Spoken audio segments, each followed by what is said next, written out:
Euskal ekonomiaren motorrarentzat, gure enpresentzat. Aktibatu zure laguntzak eta gida zaitzala talentu honenak. Gaztea, ekintzailea eta ideia berriak dituena. 2023ko enpresentzako laguntza plana. Informa zaitez euskadi.eusen. Eusko Jaurlaritza. Euskadi. Auzolana.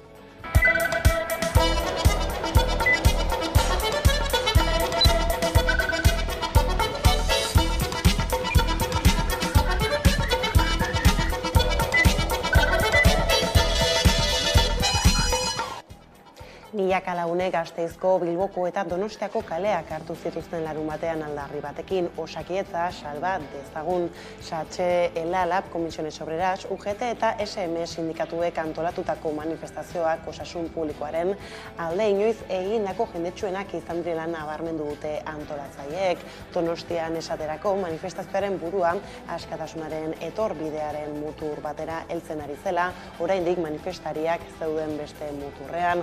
Hor, benetan negoziatzeko borondatea duen mahai sektorial bat eskatu zioten Eusko Jaurlaritzako Osasun Sailari eta salatu zuten Osakidetza desegiten ari dela.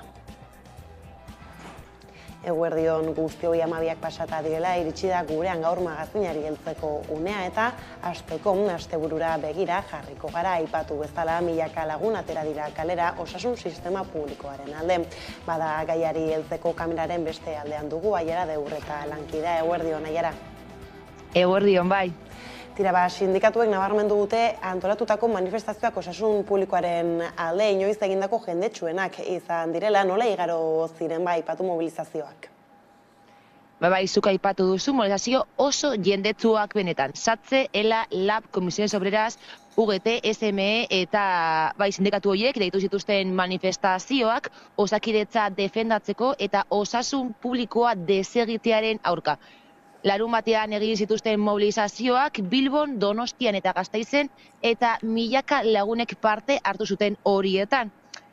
Eta mobilizazio arrakastatsuen ondoren gainera sindikatuek iragarri dute Eusko Jaurlaritzak ez baldin badu konpromisorik hartzen gauzak aldatzeko horiekin jarraituko dutela. Sindikatuek gainera gogoratu dute, osasun zerbitzu publikoaren egoera kaskarra dela Euskal Herritarren kezka nagusitako bat, izan ere azken tartean okerrera egin duelako osasun zerbitzuak. Eta eraberean egotzi diote Osakidetzako langileen behin-behinekotasun tasa oso altua dela eta hori egonkortzea eskatu zuten.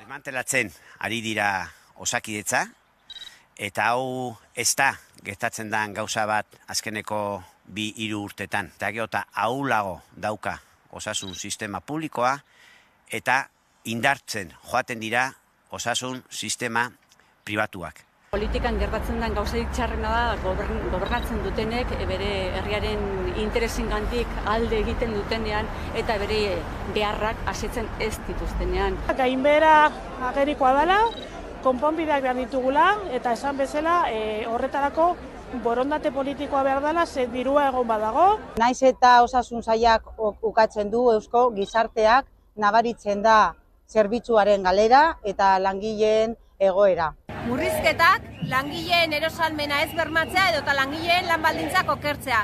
Guzti hori salatzeko momentua da eta osasun sistema publikoaren alde kalean jarraituko dugu.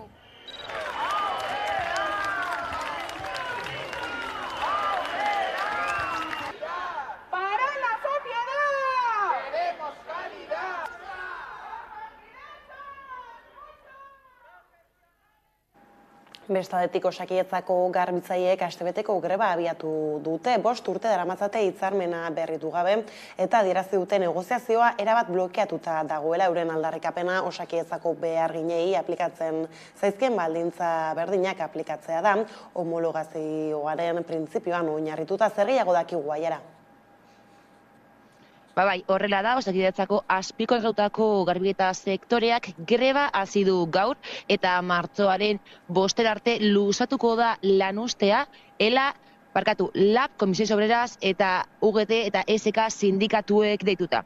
Euren aldarrikapena da, Osakidetzako langilei aplikatzen zaizkien baldintza berdinak aplikatzea, baina homologazio printzipioan oinarrituta. 2 urte daramatzate lan gatazka bideratzeko asmoz gainera Osakidetzari bilerak eskatzen, baina salatu dutenez ez dute erantzunik jaso. Gainera, Eusko Jaurlaritzari ere implikazioa exigitzen diote, izan ere, beste sektore batzuetan, adibidez Bizkaiko metalean, implikatu da zehazki gizonak gehiengoa diren sektoretan, baina emakumeak gehiengoa direnean berriz bizkarra ematen diela salatu dute. Osakidetzako azpi kontratatutako garbiketa zerbitzuko langileek astebeteko greba iragarri duten homologazioaren alde. Langile hauek ja bere garaian duela urte mordo bat lortu zuten haien baldintzak homologatzea Osakidetzako langileen baldintzei. Zer gertatu da azken 5 urte hauetan? Osakidetzako langileek jaso dituzten hobekuntza guzti horiek hauei esaie aplikatu, ez? Zentzu horretan ikusten dugu homologazio printzipio hori lortu zana apurtu dala, ez? 5 urte daramatzate lan itun barik eta enpresarekin 50 bilera inguru egin arren, euren eskaerek erantzun gabe jarraitzen dutela ohartarazi dute. Euren aldarrikapena Osakidetzako beharginei aplikatzen zaizkien baldintzak aplikatzea da, homologazio printzipioan oinarrituta. Estamos viendo que tanto las empresas como el cliente, Osakidetza, están incumpliendo el principio de la homologación al negarse a adaptar e implicarnos las diferentes materias aplicadas al personal propio de Osakidetza. Simplemente estamos reivindicando que se nos apliquen las mismas condiciones que al personal propio de Osakidetza en base del principio de homologación. 2 urte daramatzate lan gatazka konpontzeko asmoz Osakidetzari bitartekaritza eskatzen, baina salatu dutenez ez dute erantzunik jaso. Eta gatazka desblokeatzeko helburuarekin, LAB, UGT, Comisiones Obreras eta SK sindikatuek grebara deitu dituzte Araba, Bizkaia eta Gipuzkoako sektoreko langileak otsailaren 27tik martxoaren 5-era. Honetan implikatuta daude 3 herrialdetan lan egiten dituzten garbitzaileak, ez? Osakidetzaren lan zentroetan. Bai ospitaletan eta bai osasun zentroetan, ez? Eta orokorrean kalkulatzen dugu egongo diela 2500, 3000 langileen artean afektatuta. Eta grebak izpia ditugula Aiara, Bizkaiko etxeko laguntza sektoreak greba eguna du gaurkoa LABek deituta, ez da kasu honetan 7 urte baino gehiago daramatzate hitzarmen barik. Gaur gainera manifestazioa egin dute, ez da? Bai, horrela da, Bizkaiko etxeko laguntzak greba eguna du gaurkoa eta goizetik Bilbon elkartu dira. Goizeko 8:30 EITBko egoitzatik abiatuta manifestazioa egin dute Bizkaiko Foru Aldundiaren jauregiraino eta bertan gu izan gara eurekin. Izan ere LABek deitzen du grebara eta gaur zezik bihar ere greba izango dute Bizkaiko etxeko langileek eta gaurko greba eguna gainera egiten duten 62. lanuztea da. 2015ean hasi zituzten lan hitzarmena negoziatzen, baina patronalak negoziazioa blokeatzen duela ohartarazi dute. Patronalaren eskaintza da 2025 arte 3,6ko soldata igoera. Hala ere langilei ez zaie nahikoa iruditzen, egun erosalmena asko igo delako eta horrek erosalmena galtzea ekarriko lukelako. Horregatik bihar eta martxoaren 8an ere greba egingo dute. Gatazka nahiko blokatuta dago, patronalaren partez ez dago ezer, mailan jartzen dutena oso urrun dago gure alderkepenetik eta momentu honetan nahiko blokeatuta eta ardura gu jartzen dugu ardura patronalaren gainean, baina bai udaletxetik instituzio publikoetan gainean. Hau da azken finean zerbitzu publiko egiten duten langileago, zerbitzu publiko baino ez da. Ondo da, jara informazio honekin hemen utziko dugu konexioa, eskerrik asko eta hurrengora arte. Eskerrik asko zuei. Eta Iruñera salto mobilizazio ez dabiltzala, LGTBI kolektiboek manifestazioa egin zuten larun bat iluntzean, Kaialin gune LGTBI zerbitzu publikoan egin dituzten murrizketak kritikatzeko. Manifestariek salatu zutenez aurrekontua eta lantaldea zeharo murriztu ditu Nafarroako gobernuak.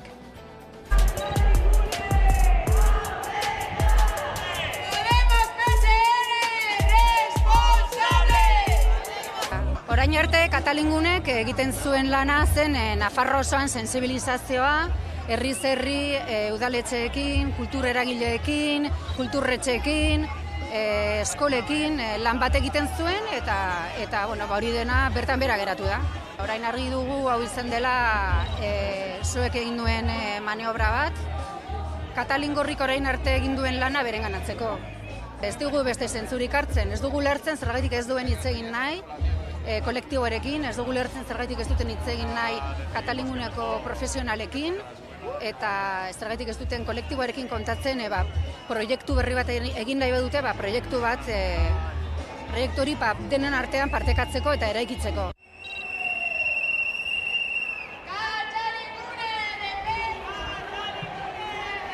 Orduan, baia kaleratuak izan gera 3 lankide eta beste 4 lankideak ari dira momentu honetan antolatzen.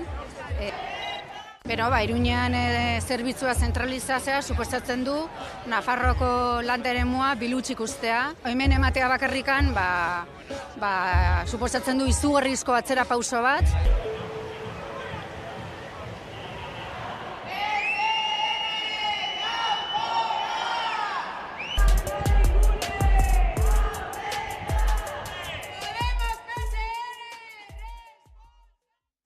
Goiz honetan ordea, martxoaren 8 begira emakume nazioarteko eguneko erakunde arteko kanpainaren aurkezpena egin dute Gasteizen adi.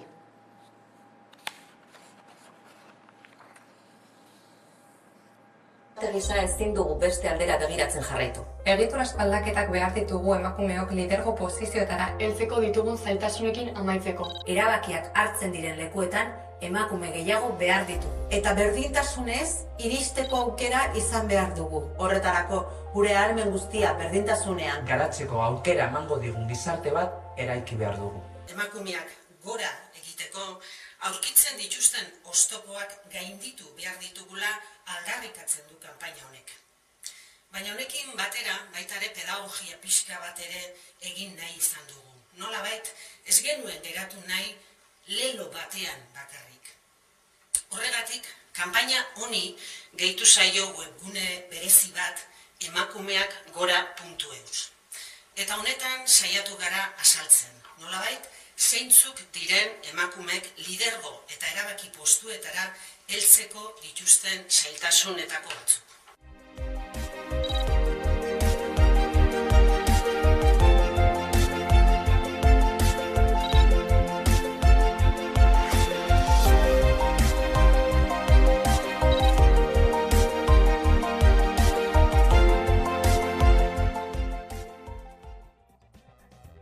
Eta berdintasunaz ari garela, alardean nahi duen orok, nahi duen musika tresna jotzeko ikastaroak antolatu ditu San Miguel konpainiak asteburuan, izan da lehen topaketa auzoan, eta nola igaro den jakiteko kameraren beste aldean dugu Josu Baion, Irungo alarde publikoko San Miguel konpainiako kidea, kaixo?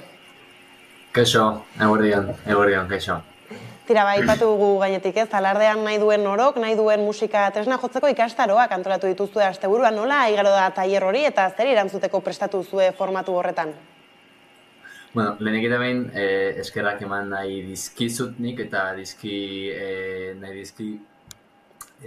nik eta konpainiak zeren oso garrantzitsua da komunikabidek guri laguntzea, ez da, gure ideia, San Miguel konpainia eta alarde publikoa pixka bat babesteko komunikabideak edukitzea, beraz eskerrik asko. Eta, tailerrak oso ondo juntziran, larun batean hasi ginen, lehengo larun batean, eta larun batero egingo ditugu, pentsatzen dugu entsaioekin hasi arte, hori ekainan izango dela. Eta oso ondo juntzan, jende desente hurbildu zen, eta, oraintxe bertan, konpainia guztientzat irekita daude, eta asmoa da pertsona horiek pauso hori eman dutela geurekin atetzeko eta ez dutela inoiz instrumenturik jo, ikas dezaten, eta hori jakin dezaten entsaioekin hasi baino lehenago jakin dezaten instrumentuak nola jo. Nahiko zaila delako batzutan, pausoa eraman eta instrumentuak jotzea nahiko zaila delako batzutan. Bai, ez da, izan ere, joan den abuztuan auzoko konpainia parekidea sortzeko ekimena ofizial egin zenuten, beraz, konpainia berria da bere horretan, eta alarde publikoan sartutako azken konpainia da beraz, ez, 13. okerrez banabil, nolako izan da prozesua, ez, horra iristeko? Bueno, ez dut uste asko luzatu nahi zenik, baina egia horrela labur eginez izan oso unkigarria izan dela, oso prozesu polita, hasi izan dena horrela, konbertsazio, festa bukatu ondoren, hasi ginen hitz egiten, eta hori ez da ez dugu sortzen San Miguel auzoko konpainia, eta ustez baino hobeto juntzen dana, ustez baino erresago juntzen dana, oso erantzun ona izan genuen auzoaren partetik eta Irungo partetik bai, eta esan genuen egin bar dugu, joan ginen hori alardaren junta ginbiltzera, esan ziguten jada duela 4 urte alarde tradizionaleko talde etxo bat nahizula proiektu hau aurrera eraman, eta esan genuen, urte izan bar da, aurten atera bar da, bai ala bai, eta hori oso pozik. Bai ez, beraz, zuentzat garrantzitsua bada ez, aurten alarde publikoan sartzea. Oso, hori da, eta gainera ikusita zein dan geroz eta gehiago Irunek dakan jarrera alarde publikoari begira. Uste dugu geroz eta gehiago garela alarde publikoa babesten dugunak, eta geroz eta gutxiago dira alarde tradizional hori babeste duten horiek, zeren da, nik uste dut ideia oso arkaiko eta bakarrik bakarrik gizonak parte hartzea, oso ideia oso anakronismo bada nik uste dut, 21. Eure jakingo dute, segitu duten. Eta gero bukatze aldera, ez, tira, esan duzu, ez, hasi zaretela entzegu hauekin, oraindik ere, ez, larunbatero aipatu duzu egingo dituzuela, eta horrekin, dagoeneko ez, ekainera begaira jarriko zinateke de? Hori da, hau da, esategu beti Irunen martxotik aurrera, aztena pixka bat samartzialen kontu guztia, ez da, bilerak, junta, mandoak eta konturatzen garenerako, egongo bera ekainako eta marran, ordan nahi genuen gauzak ondo egin, nahi genuen garaiz hasi, eta nahi dugu gehien bat, jende berri hori, geure auzoan desente dela, gehien bat emakumeak, eta oso aurro gaude, jakin dezaten instrumentuak nola jo, eta ikas dezaten, hori, martxa eraman bar delako eta pautsua ere bain, hori oso garantzitsua. Ondo da, beraz, jende asko, animatzen den horretara ere, adi jarraituko ditugu alako, zaiaren bueltako albisteak, beraz, eskerrik asko, Jon. Bai, zeuei, ondo izan. Hurrengora arte. Agur. Tira ez, eta berdintasunaren bueltakoak aipatuta egunak badakartza beste hainbat albiste, eta hor tartean Euskal Herria Bilduk Iruñean ospatuko du berriz ere aberri eguna apirilaren 9 horretarako egun osoko egitaraua prestatu du, eta gaur aurkeztu dute Bakartxo Ruiz eta Unai Urruzuno Euskal Herria Bilduko bozeramaileek.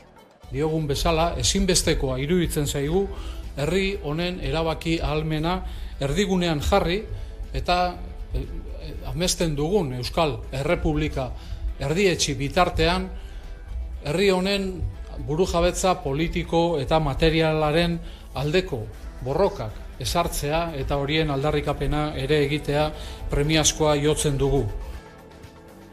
Bestadetik, Txetxeberri eta Beatriz Moie epaitzeko eskatu du fiskaltzak Lusoko operazioagatik 2016ko abenduan etaren armategiaren parte bat erabilerarik kanpo uzten saiatu ziren, aldiz Estefan Etxegarai etxe epaiketatik kanpo uzteko eskatu terrorismoaren aurkako fiskaltzak. Jarraian informazio gehiago.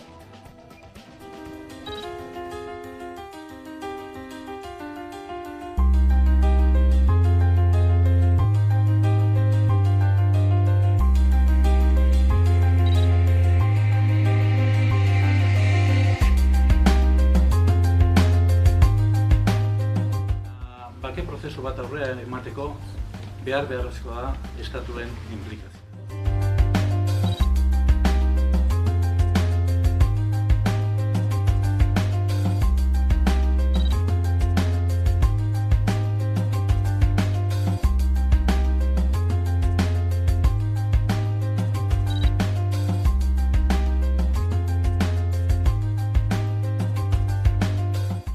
ez dugu onartuko.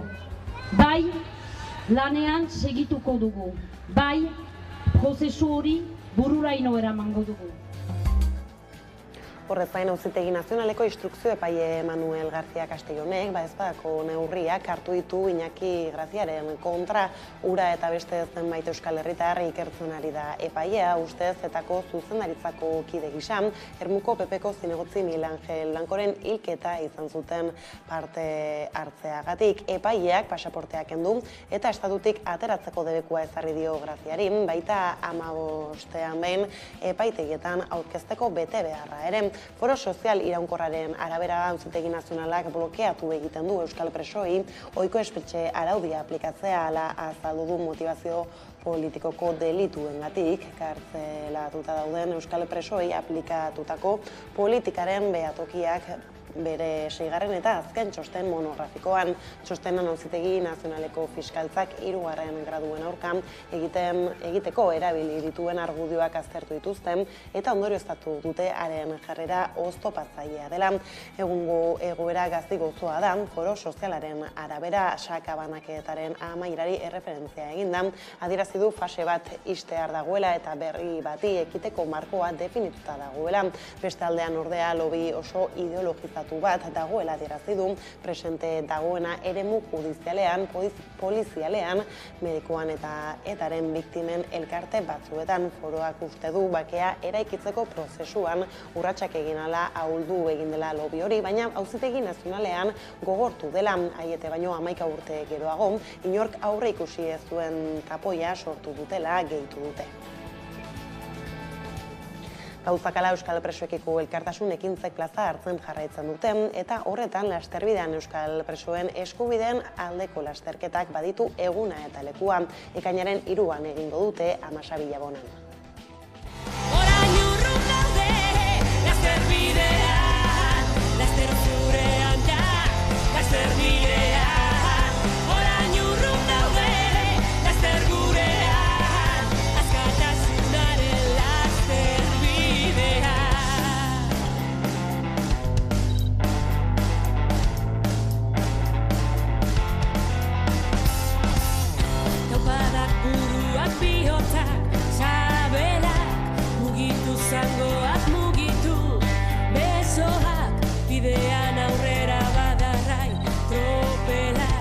Pausoa ekarri dezake, pausoa.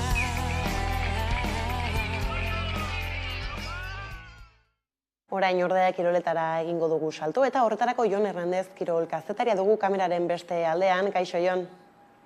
Kaixo, zer moduz? Tira, asteko futbolari helduko diogu Jon, izan ere, asteburuan besteak beste Osasunaren eta Atletiken partidoak ikusi ditugu. Osasunak garaipena lortu du Sevillaren aurka, Atletikek ordea Gironaren aurka galdu du bere atean 2 gol sartuta. Orain, hurrengo asteazkenean, bi euskal talde hauek Atletikek eta Osasunak Erregekopan erdifinaleko norgehiagoka jokatuko dute. Zer espero daiteke?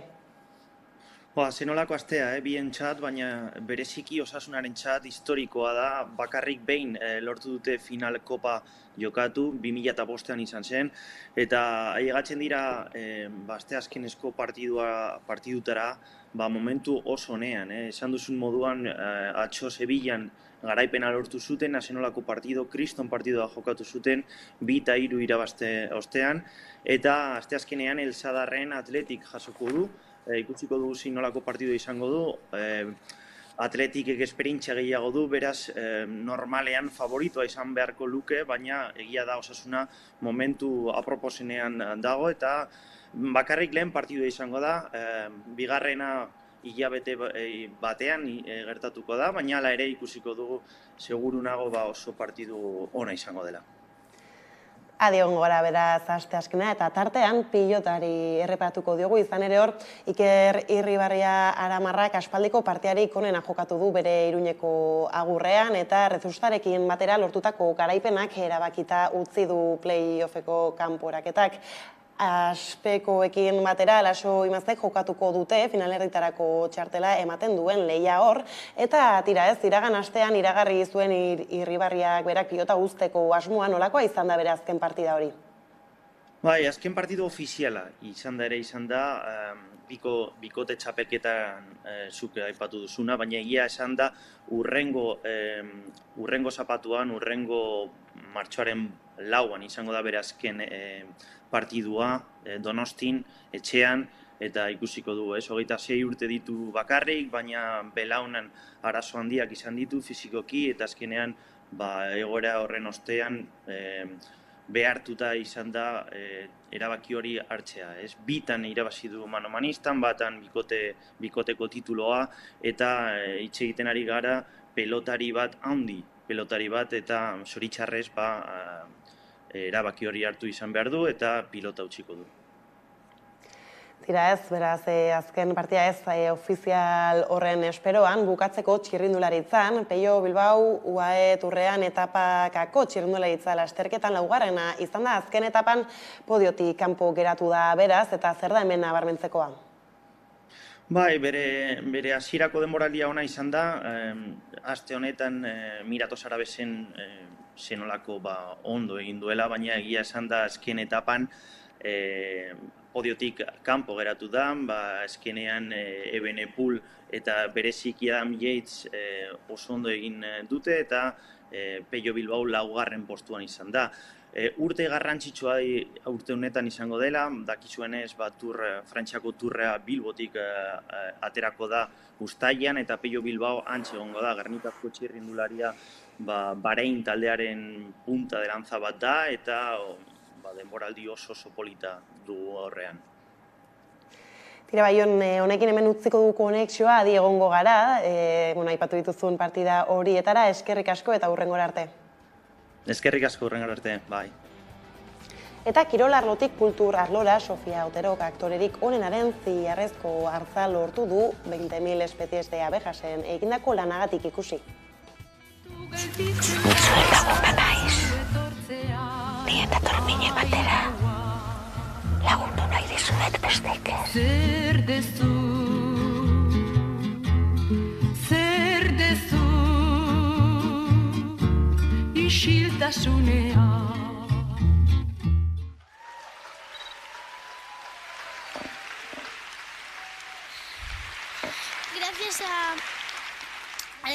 I'd like to thank the technical team and the hairdressers, the makeup artists, and the director, producers.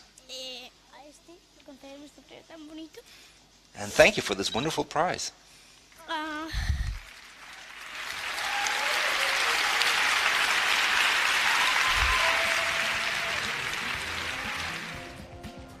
Eta irudi hauekin hemen utzi behar dugu Mazinaren lehenbiziko atala. Elkarrizketa nagusiari ekiteko izan ere gaurkoan Bilboko Arte Ederren Museoa hitz egiteko Guillermo Zuaz Navarra izango da gurean, beraz ez zaitezte urruti joan, laster gara bueltan.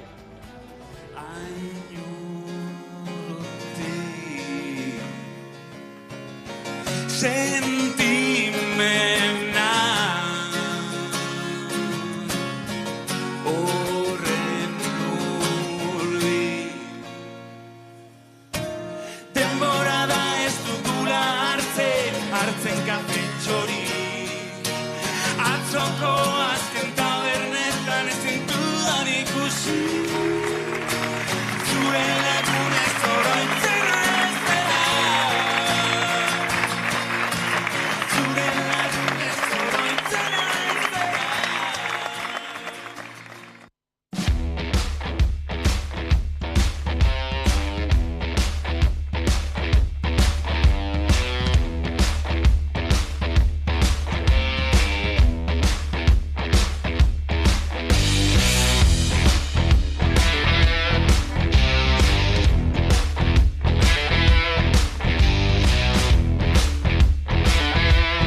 konkurso eta lehiaketaren kontzeptu hori oso lehiakorra naiz, baina lehiaketetan enago sekula. Antzerkiaren munduan eta irudien munduan ibiltzen naiz ez di mundu horietan. Txikitatik eukiet joera kantatzeko, argazkizuna hitza ikasi nuen Bilbon, eta oraindik musika neukan oso baztertua.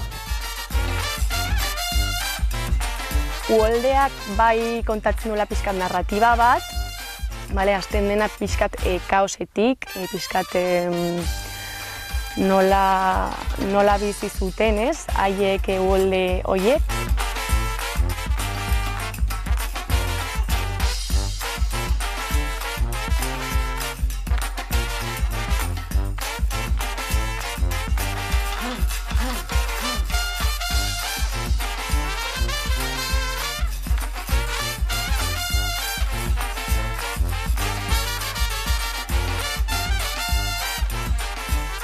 Hori kanporatzeko hasi nintzen poesia idazten. Lehendabiziko gauza izan zen poesia idaztea, gero ipuinak. Eta haurtzaroan, umea zenean bere bizilagunak konfiantza dexentezun pertsona batek eraso egin zion, sexu abusu bat egin zion. Eta orduan, liburu osoan zehar kontatzen da umetan lidek bizitako horrek edo jasanarazi zioten horrek ze eragin sortzen dion.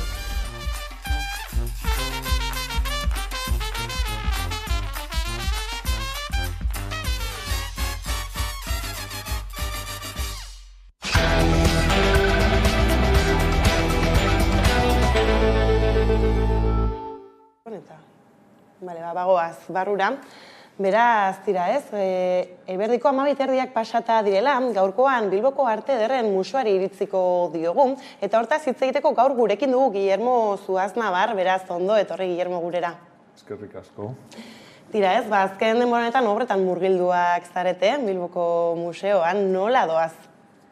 Lanak ondo doaz, egutegiaren arabera, betetzen ari dira epeak eta bere martxan. Esan dezakegu, obren hasiera izan daitekela oso fase luze baten bukaera. Nik uste dut oztopo handienak gainditu direla.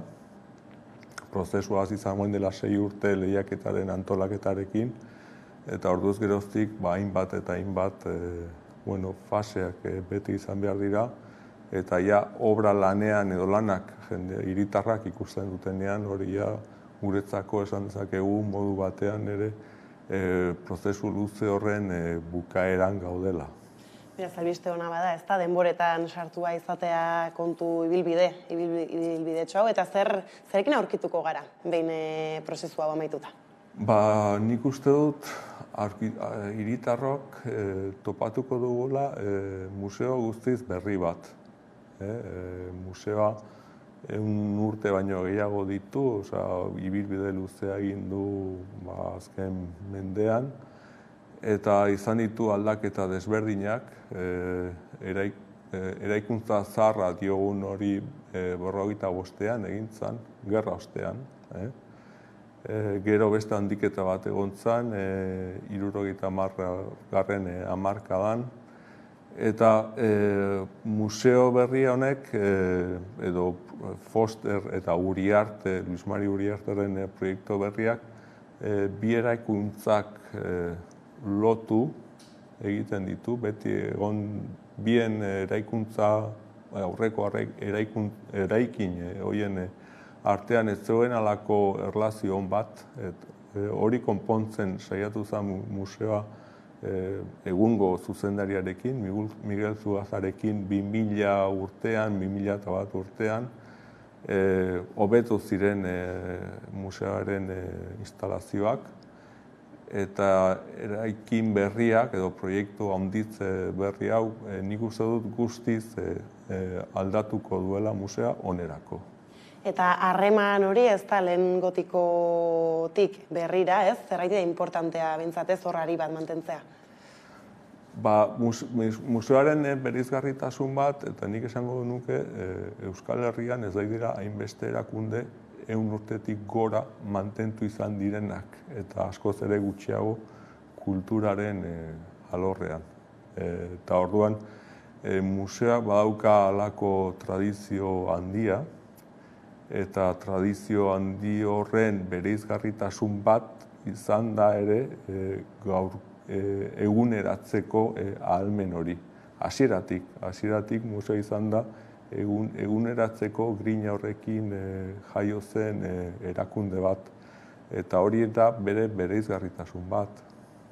Eta horre, aipatu diazu ez da Norman Fosterren bulegoak hartu duen azkenan ez, proiektua egiteko, borondatea eta, alaxe egokituta. Eta zergaitik ez, zergaitik eurek? Ez da borondatea, egon da lehiaketa bat, Foster eta Luis Mari Uriarte Laudioko arkitektoren arteko proiektu izan zen, eta proiektu horre baditu alde ez gure edo nere edo zuzendaritzaren ikuspuntutik alde honak, baizik eta epai mai baten iritzitara. Zeintzu diran nire ustetan, edo ez epaimaiaren ustetan edo ikus ditzakegun proiektu horren birtuteak.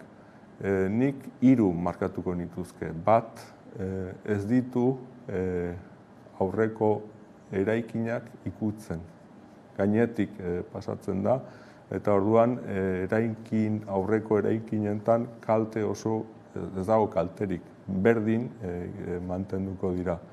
Bi, ez du parkea ia ere ikutzen ere. Ez du ez da arbola bat ere mugitu behar. Beraz, parkearen edo natura edo ondarearen kontrakorik ez dago. Eta azkenik,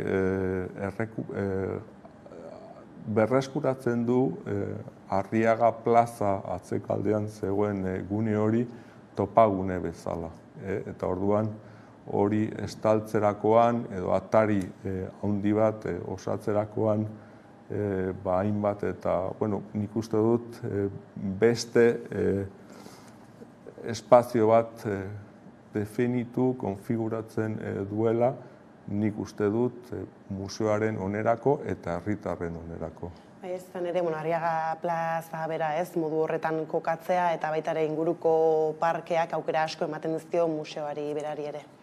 Hori da, eta lehian agertzen ziren, edo lehian parte hartu zuten beste proiektuak, epaimaiaren iritzetara, ez zuten elementu horiek hain ongi respetatzen. Ez eta hor gako batzuk bota dituzue zer den ikusiko duguna ez, behin obren kontu guzti hau bukatuta, baina hasieran ez, lehia hori abiatzerako orduan ez, zeintzuk ziren arrazoirik eta potoloenak ez, ez dakite txiki geratzen zen museoa edo agian ez, berritzeko asmoan bertan? Denetatik, baina noski bazegoen leku falta nabarmena.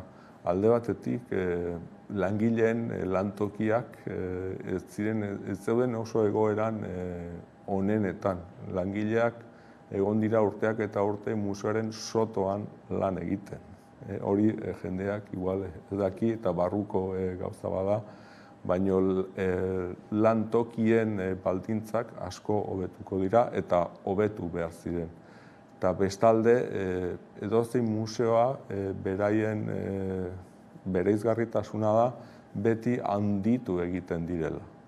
Museoak beti bildumak handitu egiten dira eta normala da, ia esan dezagu kasi museoaren etorkizuna handitzearena izaten dela. Eta horretarako, museoak leku falta zuen, obrak modu hobeagoan erakusteko, eta bestalde, ere, eta nik uste dut hori ez dela beste arrazoi makala, museoa Bilbon gertatu izan diren hirigintzan arloan gauzen aldetik kanpo zegoen. Eta nik uste dut handitze honek jarriko duela museoa, adibidez, Euskadi plazan gertatu izan diren edo beste eraikinekin jarriko dela solasean. Eta kanpo geratze hori ez, zergaitik gertatu da edo ez, agian beste barik epeen kontu bat izan ziteken? Bai, epeen kontua, hau da, Bilbon azkeneko 25 urteetan eman duen aldaketa horrek museoa bere bidea egin du eta guain dela 6-7 urte konturatu edo jarri zen mai gainean ere behar zuela eguneratze behar hori. Eta bestaldetik ere ez, arkitekto batzuek, edo ez, herritarrak beti dira proiektu guztien kontra, eta alde daudenak horresaterako Iñaki Uriartek zelatzen zuen ez, izaera bera ez dela mantentzen, ala ere asmoa guztiz kontrakoa bada, eta alaxe azaldu duzu, ez, nola ari da gizarteratzen ez, proiektu hau? Guk beti musealdetik eta zuzendaritzatik, Miguel Zugazak gure zuzendaria, beti horretan oso gardena izan da, beti azaldu izan du zein izan den museoaren egoera eta zeintzuk izan dira aurrera eman diren pausoak. Eta halako lanetan beti gertatzen da, agertzen da oposizio bat. Hor, aztertu aldezakegu zergatik agertzen den oposizioari. Arkitekturak badauka artearekiko desberdintasun bat. Artea bada lan geldikorra, beti behar du berdina izan. Baina arkitekturak, etxeak, hiriak beti daude mugitzen, garatzen. Eta museoa garatu egingo da, aldatu egingo da. Eta ulertzen dut hor nostalgiaren alde jarrerak egotea edo norberak museoaren irudi oso geldia edo geldoa izatea, baino hori nik esango nuke arkitektura disiplinaren kontrako begirada dela, edo ulertzen dugula arkitektura geldi egon behar duela, eta arkitekturaren bereizgarritasuna da beharrei erantzun ematea, eta behar bat zegoen. Orduan, zer gertatzen da, handitu egiten dela kasu honetan arkitektura, eta noski gauza batzuk aldatu egingo dira. Okerrerako ez dugu uste, noski egiten dugula onerako. Alde horretatik, hiritarrak nik uste dut lasai egon behar dutela, zeren azken finean ondarearen edo ondarearen egoeraren aztertzen duten instituzioak, hiru instituzioak, udala, aldundiak eta Eusko Jaurlaritzak, horiek dira ondarea bermatu edo babestu behar dutenak proiektuaren onespena izan dute eta horren gainean egon dira lehendabiziko egunetik. Bai, ez da aipatu zu aldaketara egokitzeko beharra ez, eta noski ez guztia mugitzen doan horretan digitalizazioak ere hor badu beste tokitxo bat. Horre, proiektuari dagokionean, transformazio digitalaz gabiltzanean zertaz ari gara hitz egiten? Benetan eta estudioan ikusi dezakegu nola digitalizazioak aldatu duen gure errealitatearen kontzepzio bera. Eta alde horretan museoak ere guztiz aldatu dira. Orain museoa badaukagu museo analogiko bat, fisiko bat, hori bilduma dena, baina bilduma hori aurkeztu ahal dezakegu bai museoaren hormetan, baina baita ere, nola dira, sare sozialetan eta webgunean gehien bat. Horretarako, eta ahalegina handia ari da egiten Arte Ederretako museoak saiatzen eta lanean dago eta ia modu paraleloan irekiko da Arte Ederreko o Arte Eder izeneko plataforma. Zer izango da plataforma hori? Plataforma hori eskainiko dio bisitariari edo interes duen pertsonei guk gordetzen ditugun lanen inguruko ahalik eta informazio handiena. Horretarako hori proiektu izugarri handia da, ia proiektu enziklopediko handi bat da, bildumari begira egongo dana, baino alegina da guk museoa barnean erabiltzen dugun edo daukagun informazio guzti hori erabiltzaileei eskaintzea. Bai, ez da, gainera horre esaterako pandemia garaien eta abar, ez, justu arteari dagokionez, bide berriak ireki ziren jendeak, ezagutu zitzan, museoen barruan, ez, zer zegoen eta horiek hobeto ulertzeko, ez, zeuden ere digitalki, ez, entoratutako ibilbideak eta guztiz horrelako kontuak, ez, atzera begira, ez, alako, digitalizazioan aurrera pausoek, zer suposatzen diote arteari berari? Hor nik, eta orain nik oso modu pertsonalean esango dut, hor badaude nik badauka hor bere gakoa. Alde batetik artea izango da, eta nik uste dut digitalizazioa aurrera egiten duen heinean informazio asko lortu aldezakegu. Hori nabarmen da. Gaur egun ezin dugu, ez da lan egin ere plataforma digital gabe horiek ezin dugu aurrera egin. Baina bestaldetik, nire ustetan, esperientzi analogikoak izugarrizko indar hartuko du. Eta horre badauka halako bi aldeko aurpegi bat. Alde batetik digitalizazioa ugaldu egingo du informazioa eta mundu guztiari iritsiko zaio, ados, baina horrek zer egingo du esperientzi analogikoari balio handioa emango zaiola. Orduan, hor sistema horren barruan gaude, sistema horri aurre eta erantzuna eman behar zaio, eta horretan gaude lanean, baina oso garbi jakinda gauza bat museoa izango dela, eta beste gauza bat izango dela museoak garatuko duen plataforma digital hori, eta hori izango dela irekia eta edonon konsulta aldaitekena. Bai, ez azkenean bi bide, baina elkar lotzen direnak ibilbide horretan, ez? Eta guztiek bere aukera dute, hala ere, zuk esan duzu ez ikusteko dago, ez? Bi formatu horiek ez noiz agian momentu ezberdinetan egin aldute gora. Ideia da biak batera, edo neurri handi batean, plataforma digitalak eta halako data volumenak programatu behar direnean, edo horrek zailtasuna handiak ditu, ez da gauza makala, poliki, suposatzen du poliki egingo edo egiten ari lanean gaudela, baina museo berriarekin batera, plataforma hori, webgune berria, irudi berri hori plazaratuko dela.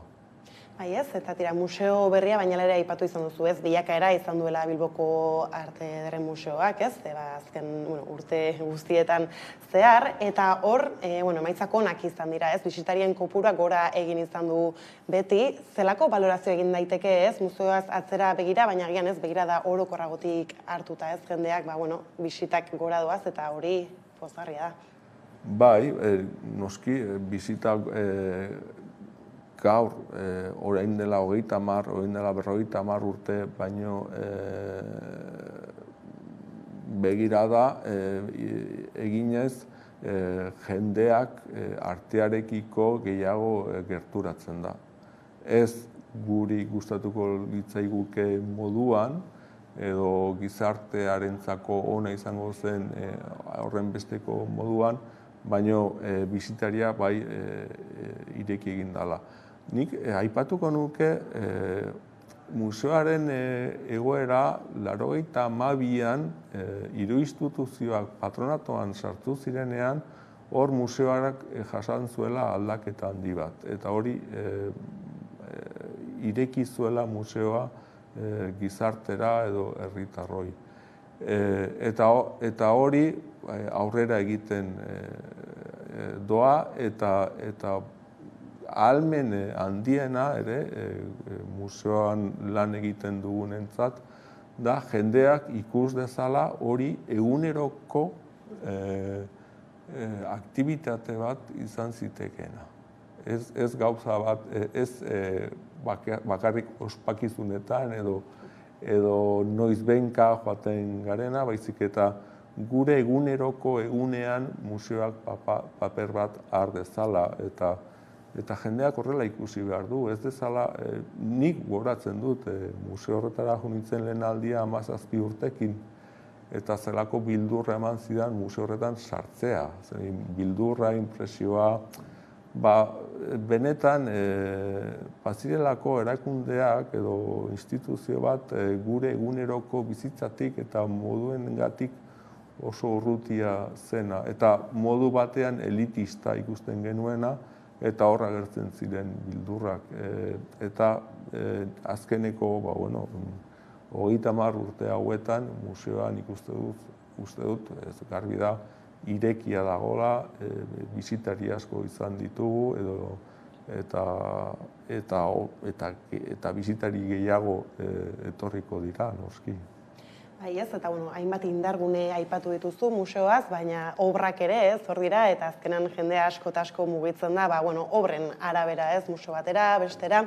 Hor zer azpimarratuko zenuke Artearen Bilboko museoaz, ez da, obrei dagokienean zer da bilatzen dena? Museoa oso bitxia da, estatu mailan oso museo gutxi dago alako bildumarekin. Lehendabiziko lanak edo obrak izango dira Kristo aurretik 2. mendetik gaur arte. Eta orduan, horiek guztia daude bata bestearen ondoan eta kate infinito batean. Hori bereizgarritasun bada. Badaukagu arte, aintzinako artea edo arte zaharra edo akademikoa eta arte garaikidea. Eta horiek bizitzen edo elkar bizi dira museo batean. Hori ez da, nik esango nuke beste estatuko museoan gertatzen. Alde horretatik, Bilboko Arte Ederren Museoa Euskal Herrian nik uste dut erakunde bezala hartzen dugula arte munduan bizi edo lan egiten dugunok. Badaukalako marka berezia. Bestalde, ere bi gauza gertatzen dira. Nik uste dut, ala da, Euskal artearen gordailua da, bilduma onena da, eta nik hor finkatu nuke bere elementu garrantzitsuenak izango dira 19. Mendeko modernitatea agertzen denean Euskal Herrian eta gerra aurreko lan horien nik uste dut hor badaukala halako gorputz garrantzitsua, eta gero arte garaikidea. Benetan arte garaikide aldetik ere nik uste dut oso esenplu garbiak ditugula, eta hor ditugu nola ez, bildutak leku batean, Oteiza, Txillida, eta Euskal artearen eskola guzti hori, eta hor biltzen dira museo honetan. Bai, eta oso garrantzitsua da gainera ez, baina Bilbon kokatua eta halako obrak ere izatea. Noski baiet, hori da, horrek egin aldezakegu beste ariketa bat. Pentsa dezagun museo hori ez dagoela Bilbon, nola izango zen Bilbo. Edo kendu dezagun pertsonai horiek Bilboko kultura alorreko paisaiatik. Kendu dezagun Txillida, kendu dezagun Oteiza, kendu dezagun Zuloaga. Bilbo eta gure gizartea desberdina izango zen.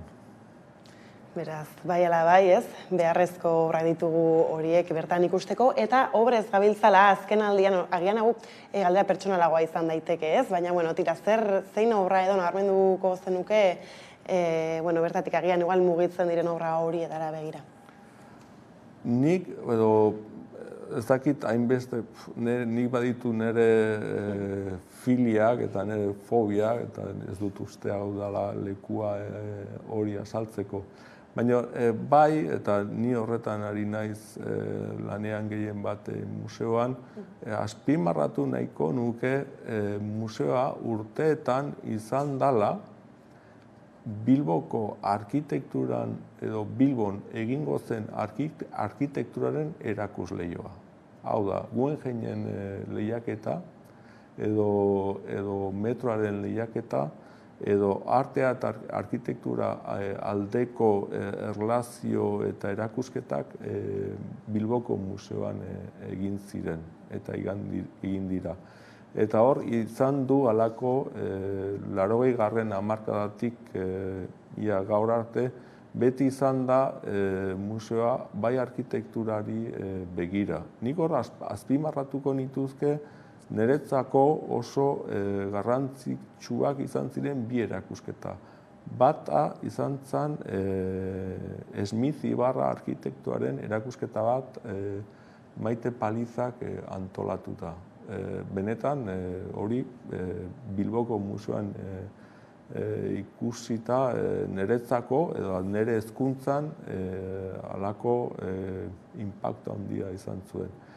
Eta bigarrena Adolf Loos. Adolf Loos arkitekto austriarra, Bienatarra,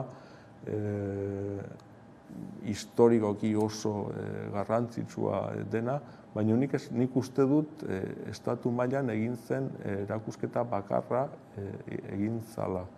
Eta bi erakusketa horiek benetan eraman ninduten nire hezkuntzan leku batzutara non nik ez nuen uste iritsiko nintzenik. Eta orduan alde hori bai arkitekturarekiko eta hiriarekiko begirada museoak erakusketen bitartez eman duen begirada hori nik uste dut oso garrantzitsua dela eta mesedegarria eta berreskuratzeko gogoarekin gaudela. Ze ondo eta tira denboratik bukatze aldera, lehenago ere aipatu diazu ez, nola museoa doan ikusteko aukera ere badent, hori interesgarria da, ahalik eta publiko zabalenera iristeko, ez dakit, aipatu dugu ere bisitak ez gora egin izan dutela, nolako bisitaria izan hori da, museoa bisitatzen duena, eta horretaz aparte norengana heltzea oraindik falta zaizu ez, edo zein da ze ere muda falta dena hurbiltzeko? Esango nuke guztietara, hau da, ez dago alako, nik uste dut ez dagoela gizarteko estraturik guk iristen ez garenenan. Baina,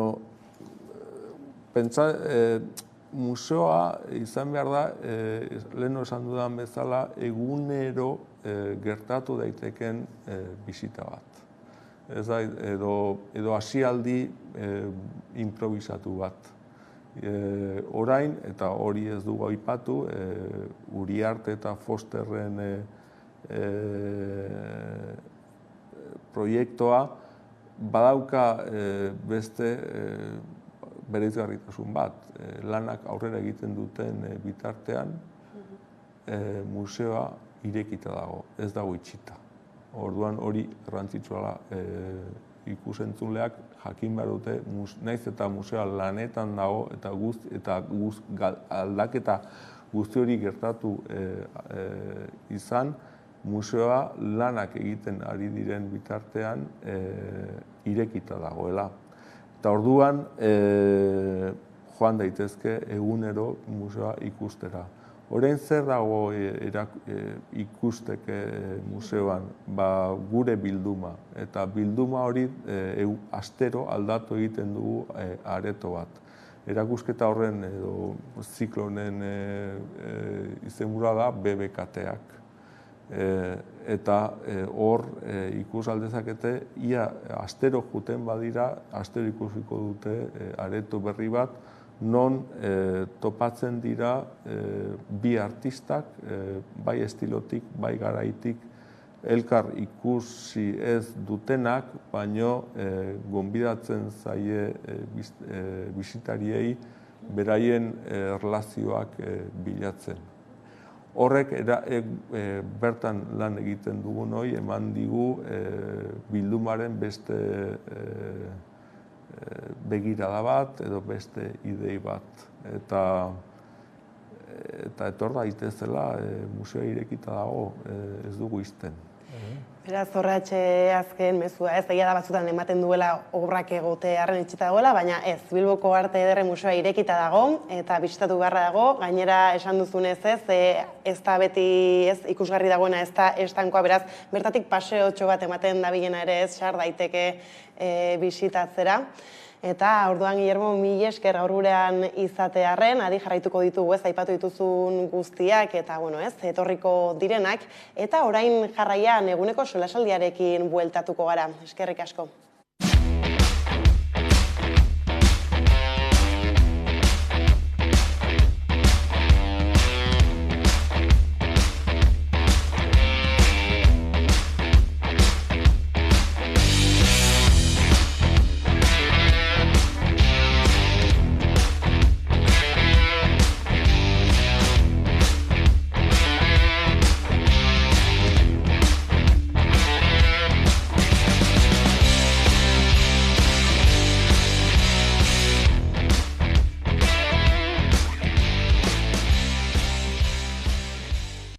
Kaixo Hamaika Telebistako ikusleok, nahi nizuko aurkeztu Hala ere kantuaren bideoklipa. Hala ere kantua dago eskainita Aitamari Itsasontzeri eta izpide du egunero Mediterraneo aldortan gertatzen den tragedia hori, migranteekin gertatzen den tragedia humanitario hori. Nire ustez, sinestezina da, garaiotan 21. mende honetan, oraindik ere halakoei gertatzea gure etxeko atarian esate baterako. Horregatik iruditzen zait gai bat dela lagun artean zabaltzeko, jendaurrean zabaltzeko, azken batean gizartean kontzientzia zabaltzeko, ez? Hauxe da nik esan egin dizuena. Bideoklipa dago eskuragarri YouTubeen eta hoxe bakarrik aipatu, hoxe nik esan barrekoa. Eskerrik asko, nahi duzuen arte eta ondo izan. Aio!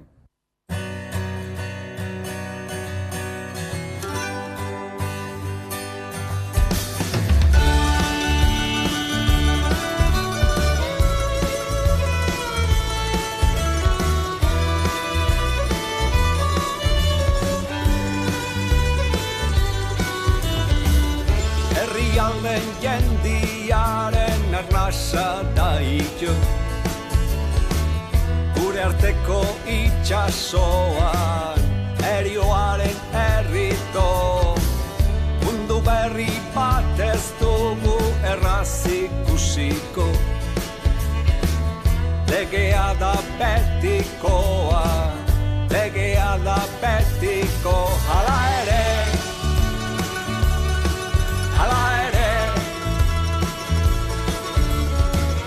legearen gaindik doaz, legearen gaindik gaur, hala ere,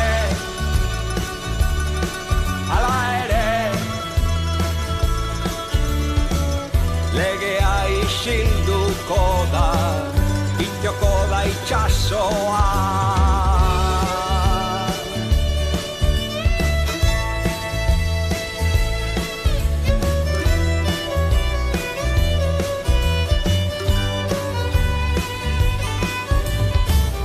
Ala beharrez behin da berriz dira etorriko, daiala bizikoa, nahi bada biziko, bakearen bizitzarik etzai eskainiko, legea ekarriko da, hori da lehen biziko, hala ere,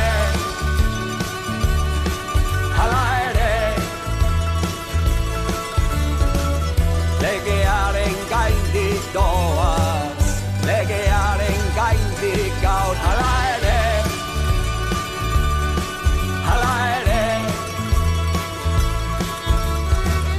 legea isilduko da, itxoko da itxasoa.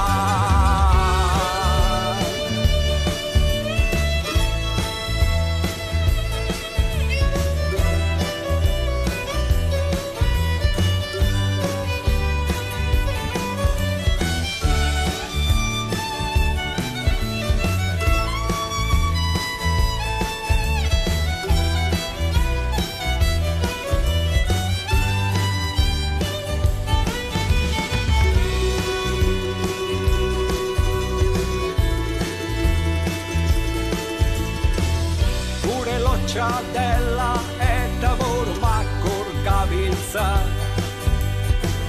Edo agian ia erdi lotan. Hala ere, legearen gaindik doaz, legearen gaindik gaur. Hala ere,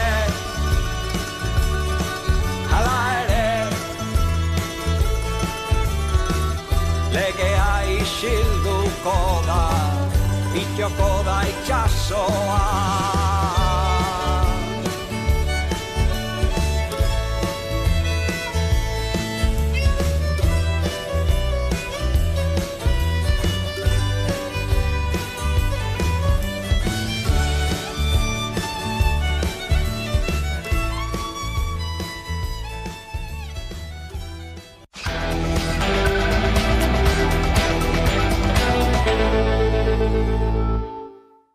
Tira solasaldiari ekiteko une iritsi zaigu, ordu bata pasata dela, eta horretarako hemen dauzkat gaur nirekin Carlos Renedo eta Miguel Aizpuru, ondo etorri. Eguerdion, zelan. Eta gaurkoan hasiko,ra asteburura begira, izan ere ez, Osakidetzaren egoera salatzeko manifestazioak burutu dira Donostia, Gasteiz eta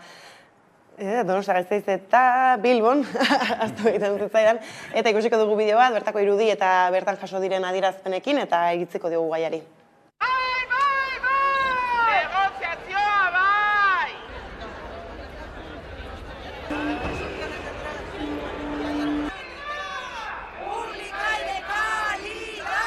Desmantelatzen ari dira Osakidetza, eta hau ez da gertatzen den gauza bat azkeneko 2-3 urtetan. Eta gero eta ahulago dauka osasun sistema publikoa, eta indartzen joaten dira osasun sistema pribatuak. Politikan gertatzen den gauzarik txarrena da gobernatzen dutenek bere herriaren interesengandik alde egiten dutenean eta bere beharrak asetzen ez dituztenean. Gainbehera agerikoa dela, konponbideak behar ditugula eta esan bezala horretarako borondate politikoa behar dela, ze dirua egon badago. Naiz eta osasun sailak ukatzen du eusko gizarteak nabaritzen da zerbitzuaren galera eta langileen egoera. Murrizketak, langileen erosalmena ez bermatzea edota langileen lan baldintzak okertzea. Guzti hori salatzeko momentua da eta osasun sistema publikoaren alde kalean jarraituko dugu.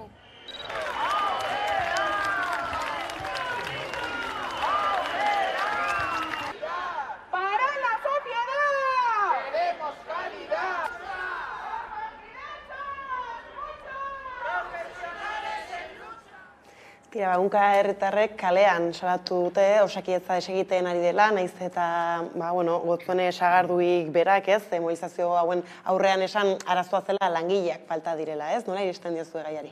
Bai, nik esango nuke zerbitzu publikoetan, kasu honetan osasun publikoan, zela arazo estrukturalak, ez instituzioek erantzunak eman behar dituzte. Eta ikusi dugu nola pandemia garai batean, nola ahuldutak gelditu ziren zerbitzu publiko hauek, ez osasuna konkretuki, eta gero daukagun krisiarekin bebai, badauz hor erronka batzuk, eta hori esan duan moduan erantzun batzuk eman behar direla instituzioen partetik, eta erantzun horiek izan behar direla zerbitzu publikoak indartzea ez da, eta hobetzea ez, eta kasu honetan ikusi genuen, asteburuan nola mobilizazio jendetsuak egon ziren hiriburuetan, eta hor exigentzia argi bat dago ez, populazioaren aldetik ez, ikusiko dugu, orain hauteskunde urtea da ez, eta zenolako reakzioa hartzen dituzten euskal instituzioek, ea nota hartzen badute, badirudi, langilearekin arazo bat dagoela, zen eta falta dira profesionalak, baina horri bebai, erantzu bat emon alzaio, zeren eta, ez dakit, handitu aldira medikuntza plazak, bilatu aldira langileak, beste herrialdeetan edo, erronka zaila da, ez da, baina, behar dira erantzunak, eta, esango nuke bere ala hartu behar direla, zen eta arazo hor dagoia da. Arazoa ez dela, aspalditik datorrela arazoa hau. Pandemiarekin agerian geratu zen, normalean krisia dagoenean, behar bat dagoenean, edo eskaera edo demanda handitzen denean, hor dagoen arazoa bai gainatzean da, edo agerian agertzen da, baina nik uste aspalditik datorrela arazoa, eta da, dira bi ereduen, edo, daudela bi interes kontrajarriak, hor dago aukera bat dela, zerbitzu publikoak indartzea, mantentzea, dagozkion inbertsioak egitea eta egotea planifikazio bat, edo privatizazioaren aldeko apostu bat egitea. Nik uste dut hemen daudela hiru ez dakite, sujetu da gente, agertu ez direnak direla alde batetik erabiltzaileak, eta esan dugun moduan, larun bateko manifestazioan egon ziren eta kalean daudenak, eta ez dute guztia dakigula lehen arreta eta orokorrean osasungintza zerbitzua egoera ez dela ona, guztiok erabili behar dugunean ikusten ditugu itxaron zerrendak, hitzorduak hartzeko arazoak, edo orain espezialistara juteko urrundu behar zela, beste leku batera jun behar zela, eta ikusten dugu ere bai, egoera hori baliatuz, sistema pribatua indartzen ari dela. Eta hori objektiboa da, eta gero eta jende gehiago egiten du autu bat ere bai, sistema pribatura juteko. Bigarren agentea dira langilea, eta hemen bideoan ikusi dugunak, eta haiek argi izaten dute, lan baldintzak gero eta prekariagoak direla, eta arazoa ez da medikuak ez dauden, arazoa da mediku asko erabakitzen dutela zerbitzu hau emotea espazio pribatuan. Orduan, azkenean egoera kaskarra baldin bada, ez badakin planifikazioan, lan baldintzak baldin bai txarrak, baditugun medikuak jungo dira espazio pribatura. Eta hirugarren sujetua da, gobernuan daudenak gaur egun, eta ez, uste dute, mundu guztiak kalean dagoenean, beste bi agentek esaten dutena, arazo bat daukagula, ateratzea sagardui esaten, gero, inbertsioak egin direla, edo ez duzu zei ulertu, edo ez dakit, baina uste jarria izan beharko zela, egia da, arazo larri bat daukagu, estrukturala da, ez badugu zeo zer egiten, gero eta larriago izango da, eta horren datu estatu eskundeak, bakutsak esan dezala, zein den bere apostua eta zein da bere plana. Bai, ez baina hor, Sarduik esaten zuenan arazoa, ez dela langileen falta, aldi beran esaten zuen lan baldintzak eta dirua ez direla arazoa, ez? Baina hor ikusten da talka bat badela. Badira gutxienez lehen arretan, ez? Eske lehen arretan zeratik gertatzen da, ez? Medikoak ez dauzela, ez? Zen eta lan baldintzak oso kaskarrak dira, ez? Eta mirre egiten dituztenek, azkenian inoiz ez dituzte plaza horiek eskatzen, ez da? Zen eta, oso ordutegi gogorrak, jende asko atenditu, eta esaie merezi, ez? Orduan hor, zeo zer ikutu behar da, zeo zer mugitu behar da, ez? Ez dakit, inbertsio handi bat egin, ez dakit soldatak handitu edo ordutegiak aldatu, baina, arazo bat dago eta baldintzako betu behar dira, ze bestela, ikusten ari garena, okerrerantz jungo da, ez da? Eta, gero eta plazo luzeagoak egongo dira, lehen arreta jasotzeko eta kolapso bat egongo da. Orduan, hor zeo zer ikutu behar da, eta nik esango nuke lan baldintzak, soldatak eta ordutegiak oso garrantzitsuak direla gatazko honetan, noski. Bai, ez gainera horre bestak beste manifestazioan eskatzen zen benetako mai negoziatzaile bat, ez? Badirudi gainera hor badela beste pareta bat, ez? Nahiz eta eskatu eta gero agintarien ahotik entzunez badela asmoa, badirudi gero nahiz eta eserri hitz egiteko gero ere hori ez dela inora.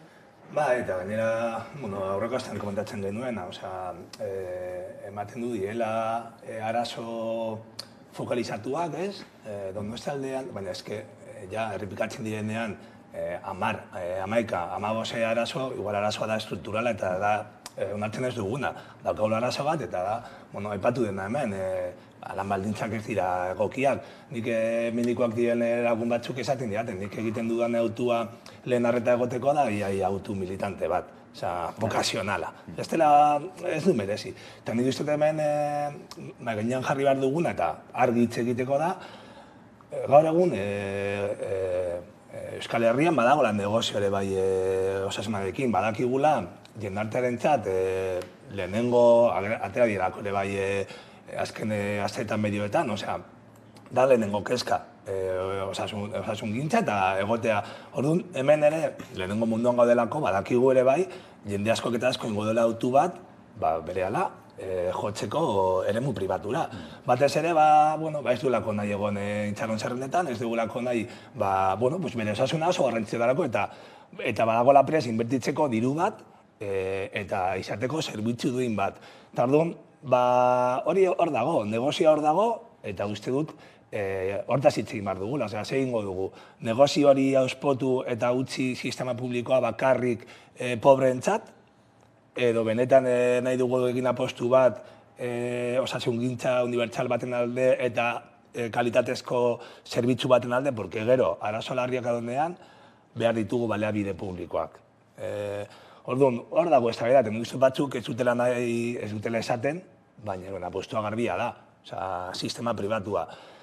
Nire ustez, eta nik uste dut, sistema publiko bat izatea, da, hila biziko kontu bat. Eta ez dela izan behar autu bat dakarri porrentzat.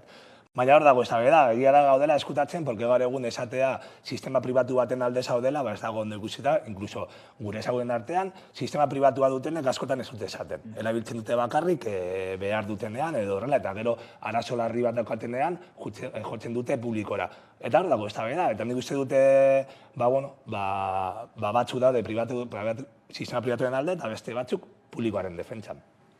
Bai, ez baina hor aurreko astean galdetu zuten legebiltzarran ez, zenbat diru bideratzen den kasu honetan pribatura, eta 2022 urtean 222,6 milioi euro ziren, hau da saiaren 105 oker ez banabil, eta hor Urkulluk esaten zuen diru hori beharrezkoa zela hor sistema pribatura bideratzea, kalitatea eskaintzea dela esan ez. Bueno, baina momentu honetan beharrezkoa izan alda, baina lortu behar duguna da beharrezkoa ez izatea, eta kopuru hori murriztea, gutxika.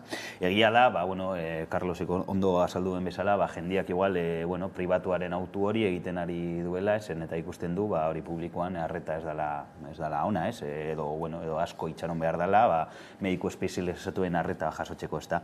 Baina hori ezin da izan inola ere aitzaki bat publikoan inbertsioa murrizteko, aldrebez egin behar dana da, publikoan inbertsioa handitzea eta zerbitzu horiek indartzea, eta azkenean, norbaiten nahi badu pribatura jutea, baina ez inor ez egotea behartuta pribatu da jutea, publikoan arreta ona ez dalako, hori lortu egin behar da.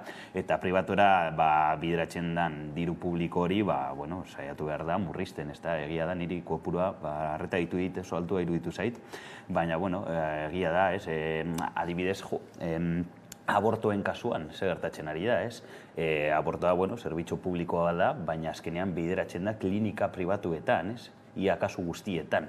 Hori bebai, baztertu behar da, zeratik egiten den horrela, zeratik egin den apostu hori, eredu horri bideratzen. Nik kostatzen zaitu lertzea eta esango nuke bukatu behar dela. Ez izan ere, Iñigo Urkullu beraren hitzak hartuta ez, kalitatea baldin bada falta dena, diru hori bada bideratzerik beste toki batera. Baina, esan dudana, daude bi eredu, eta ez daude oso urrun esan nahi dute. Ayusoren eredua hori da, eta Nafarroan eskumak eraman duen eredua hori da, esan nahi dut. Ez que ezagote asmatzen ezer berria, nahi dute, eta uste dute egia da, garbi eta argitze egitea zaila da politikarien aldetik, nire ustez gure jendartean, euskal jendartean, badelako elementu batzuk direla estrukturalak, osasungintza, hezkuntza eta lako zerbitzuak izan behar dela publikoak eta izan behar dela kalitatezkoak, eta horren kontra esatea, ez dago lekurik, baina eredua hor dago. Madrilen daukaten eredua da hemen implementatzen ari den eredua. Zergatik? Negozioa dagoelako. Eta batzuk lehen ez dutelako negozio hori auspotzea sistema publikoaren gainetik.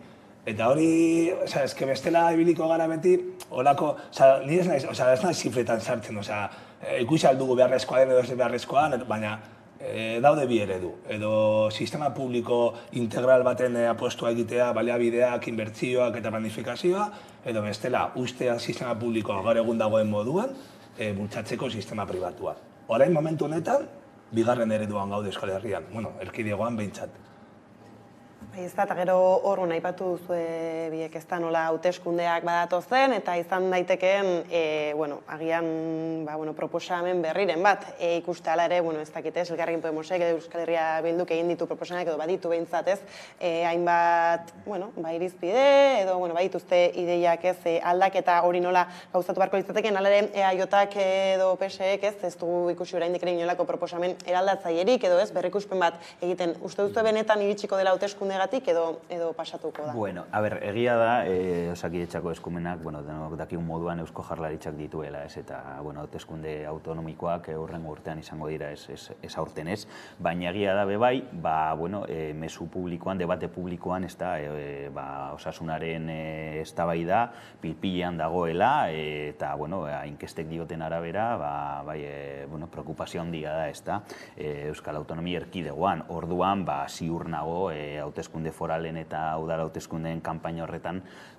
gai hau egongo dela mahai gainean, ez da, ikusi beharko ditugu zenolako proposamenak egiten dituzten alderdiek, batzuk entzun ditugu, ez, adibidez, Euskadin oposizioan dauden alderdien proposamenak entzun ditugu, eta ikusi beharko dugu, ia instituzio nagusien gobernuan dauzen bi alderdiek, hau da EAJak eta PSek, ze proposatzen duten, ez, oraindik entzun ditugu, gauzak aldatu behar direla Osakidetzan, baina araz handia dauzela, oso zaila dela langileak lortzea, baina horretaz aparte, ikusi beharko dugu zein den eredua sakonean, eta ea zenolako aldaketak proposatzen diren, zen eta aldaketak beharrezkoak dira, ez da, baina ni ziur nago hauteskunde kanpainan gai honi buruz asko entzungo dugula, ez, naiz eta Eusko Jaurlaritza jokoan ez egon hauteskunde hauetan. Nola ikuste duzuzuk, ez uste duzu argirik edo agertuko den? Era bat adoz, uste dute, gaia, ez dakite, jakin da, ez direla hauteskunde autonomikoak, baina gaia hor mahai gainean dago, ikusten ari da mobilizatzen jendeak parte hartzen duela, eta badelan kezka nagusiren bat, eta orduan jendearen ere normalean, badaki ez hor nintzen, baina, zigor boska hor dago, izan da udal hauteskundeak edo foru hauteskundeak edo autonomikoak. Orduan nik uste dut erantzun bat egongo dela. Ez dakit, zerain arte ikusi ditudan erantzunak izan dira, erantzun moduan esatea, arazoa dela, mediku falta daudela, berehala nahiko, sindikatuak erantzun du berehala esan ez. Ez dago mediku falta, arazoan diaran baldintzak egera, zotzarrak. Ez dakit nivela non kokatuko dugu, egongo garen hilabete hauetan balonez kanpora botatzen, PSek ez du ezer esan. Hor normalean ere, nik horrekin geratzen nahi sarrituta, batzutan dira gobernu kafera, beste batzutan alderdiek itzen zuten dute, baina momentu honetan, ez dakit ez izango den, haber 3 hilabete hauetan pasatzen den txaparroia eta kuidatzen dugun horrela, edo benetan ikusiko dugu eztabaida bat politikoa eta formala ereduen inguruan, edo proposamenekin, eta niretzako interesgarria izango litzateke bigarren bat ikustea. Horren esperoan beste gai bati helduko diogu orain, izan ere, Idoki eta Landartean elkarteek zure plateran hasten da mundua dokumentala ondu zuten iaz izan zen hau, hala ere, agroekologiaren gaia mahai gainean jartzeko lanean jarraitzen dute, batez ere hausnarketa bultzatzeko eta gaia bera gizartaratzeko, eta tira, ez dakite zuen nolako harremana duzuen, hau oso lotuta dago kontsumo ereduarekin, berarekin, laster izango du konexioa, biztatuko didate noiz, baina, tira, antzadanez, badago Jon Fontenla, tira, kameraren bestaldean, beraz, orain bai, helduko diogu zure plateran hasten da mundua lanari, kaixo? Kaixo, egunon. Egunon, tira, konta iguzu apur bat zerren dokumentalean jaso zenutena, eta tira, oraindik ere hausnarketarako tresna badena, eta agian gauzak aldatzen hasteko ere, baliagarri duguna. Bai, guk dokumentalakin azken finen, eskerrik asko gonbidapenagatik ez, zuekin gonbidapenagatik. Gure helburua da elikaduraz eta batez elikagaien ekoizpenaz eta kontsumoz hitz egitea. Uste deu, herri ezberdinetan da, landu beharreko gai bat dela, gure helburua da, antzoki ezberdinetara joatea, gaiaz hitz egitea, Eta azken finean honek, ingurumenen ez dauke eragin berdine modu industrialen sortutako elikagai batek, o baserri baten modu jasangarrin sorturiko. Orduan, azken finean, helburu da hausnarketa bat sortzea herrietan. Eta horrez, esaten duzu zure platerak gizartea aldatu dezake zer behar erantzuteko sortzen duzu dokumental hau?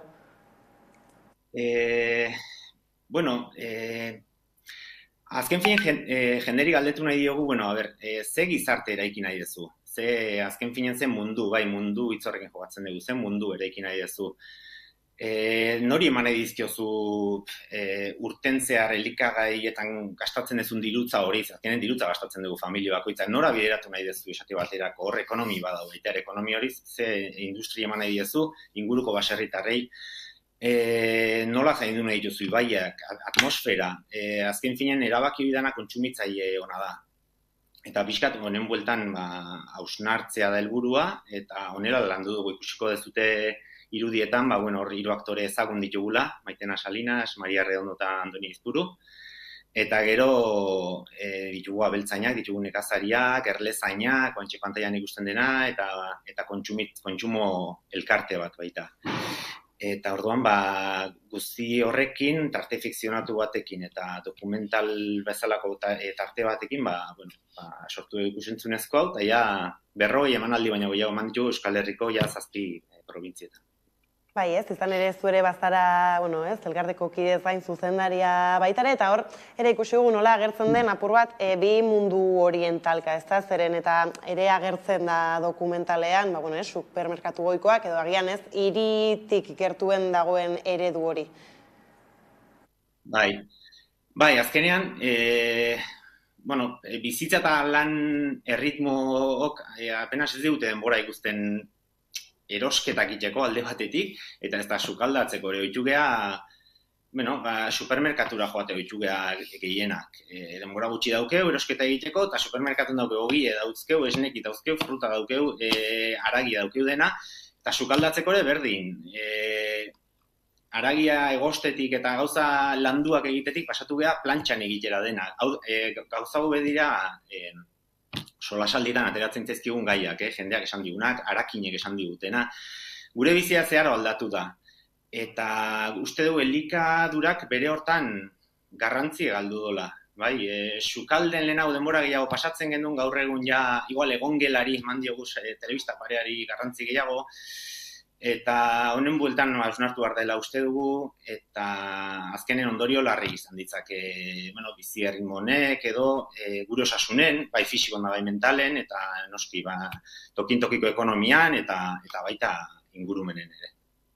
Bai, eta azkenan horren aurrean zuen proposamenak gonbiatzen du, investigatzera apurrat ere modu jasangarrian ekoitzetako hori, probatu eta, modu agian apalagotik ere, gauza handiak egin daitezkela, eta aipatu dituzu horrarekin batzuk egindako galderak edo aportazioak, nolako harrera ari du izaten dokumentalak berak jendeak ikusten duzu ez dakit agian gogoekin ohiturak aldatzeko?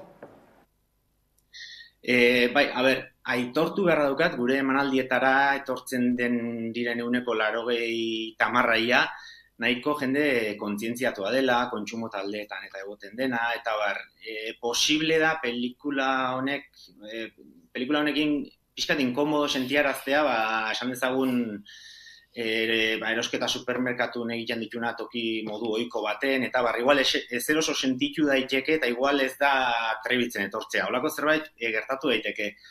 Baina, guk azken hori erakutsi nahi dugu.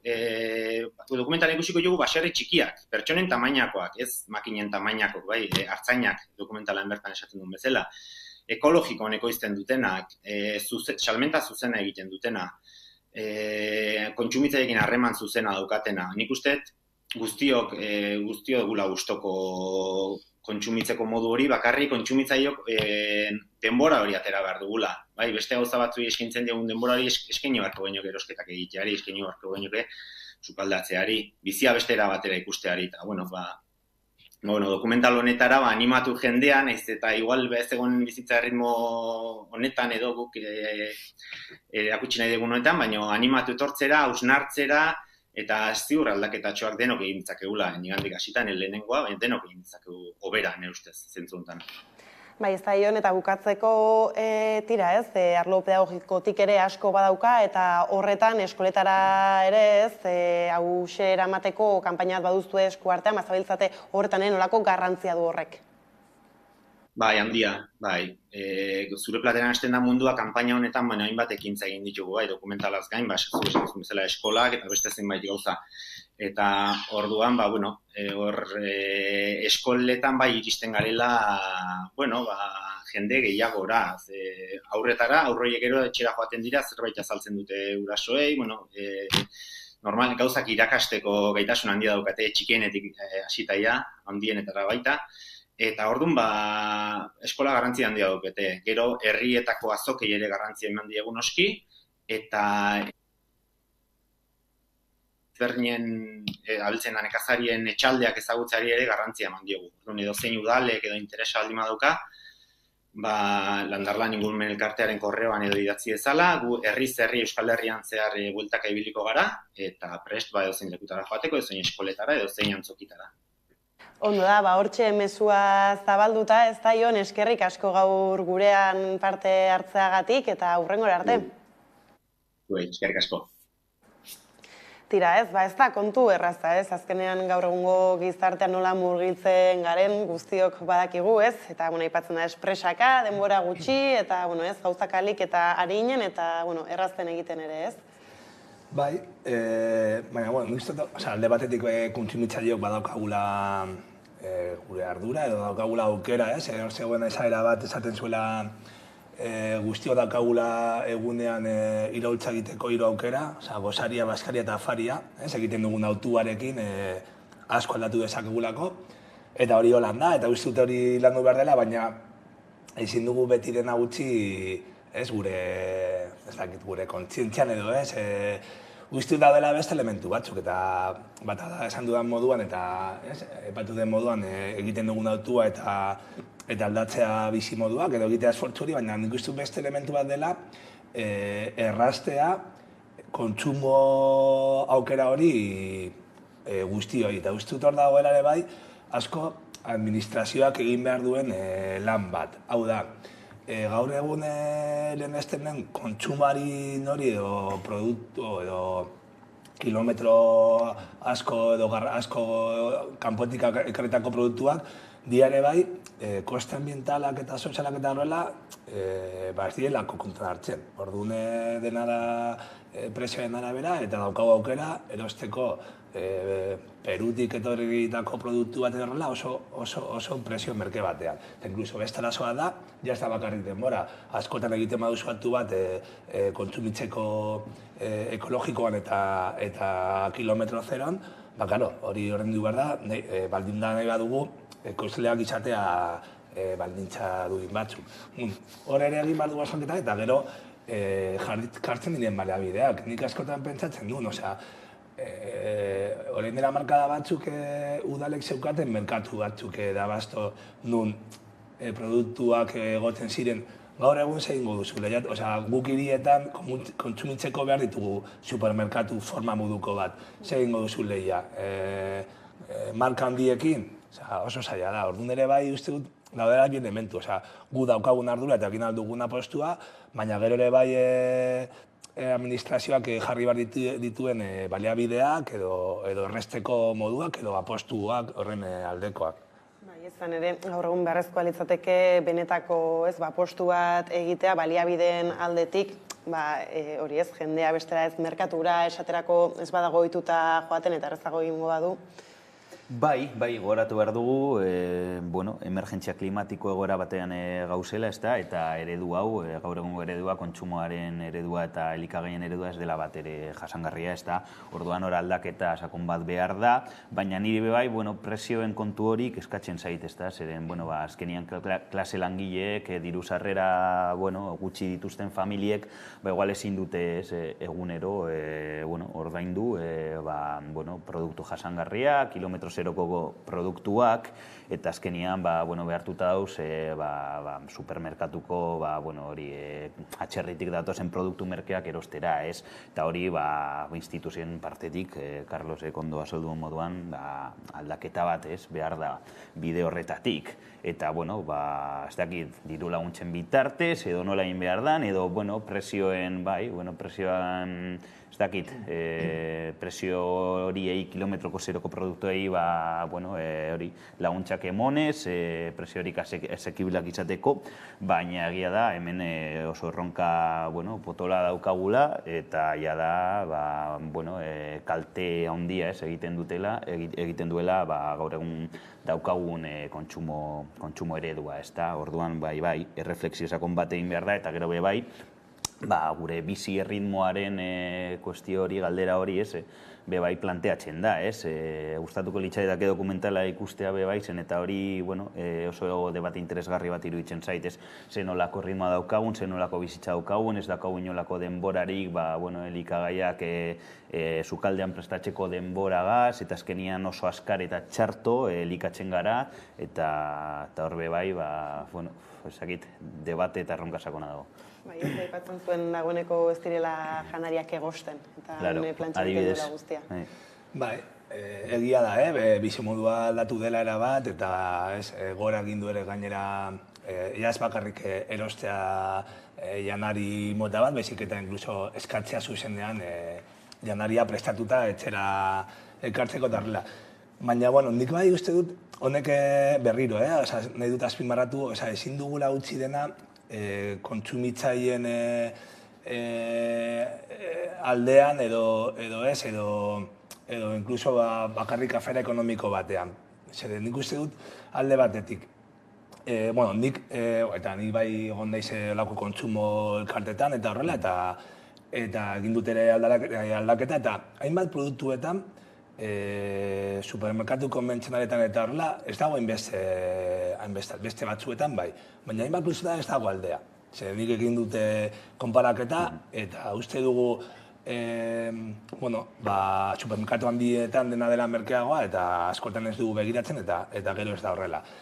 Beste aldetik, uste dute merkeago izan aldiela produktu batzuk, hemen esan duguna, lehenengoa, ekartzen dela, ze baldintzetan ikusten da, kosten dutenek ze baldintzetan daude, arazo edo koste medioambientalak noren gain gelditzen dira. Karo, produktu horiek ordaindu bar izango, ordaindu ezkero, koste guzti horiek, ambientalak, laboralak eta bar, ikusiko genuke zeintzuk diren jasangarriagoak eta zeintzuk ez. Eta gero uste dute amaitzeko, hemen esan duguna, uste dute ere, batzutan ere bai ez, daukagu ere bai eskubidea, kalitatezko produktuak ere bai kontsumitzeko, eta ari gara ere, bakarrik prezioaren alde edo zehose da azkarra, baina azken finean, zen nolako likagaiak ez ja norberen autua, eskoletan, jangela publikoetan, hori bai da administrazio publikoaren ardura. Eta gaude prez emateko gure aurrei, gure adineko pertsonei edosin produktua, edo gaude prez pizkat igual gehiago ordaintzeko, baina gero izatea retorno bat osasunean eta baita ere ekonomia zirkularrean.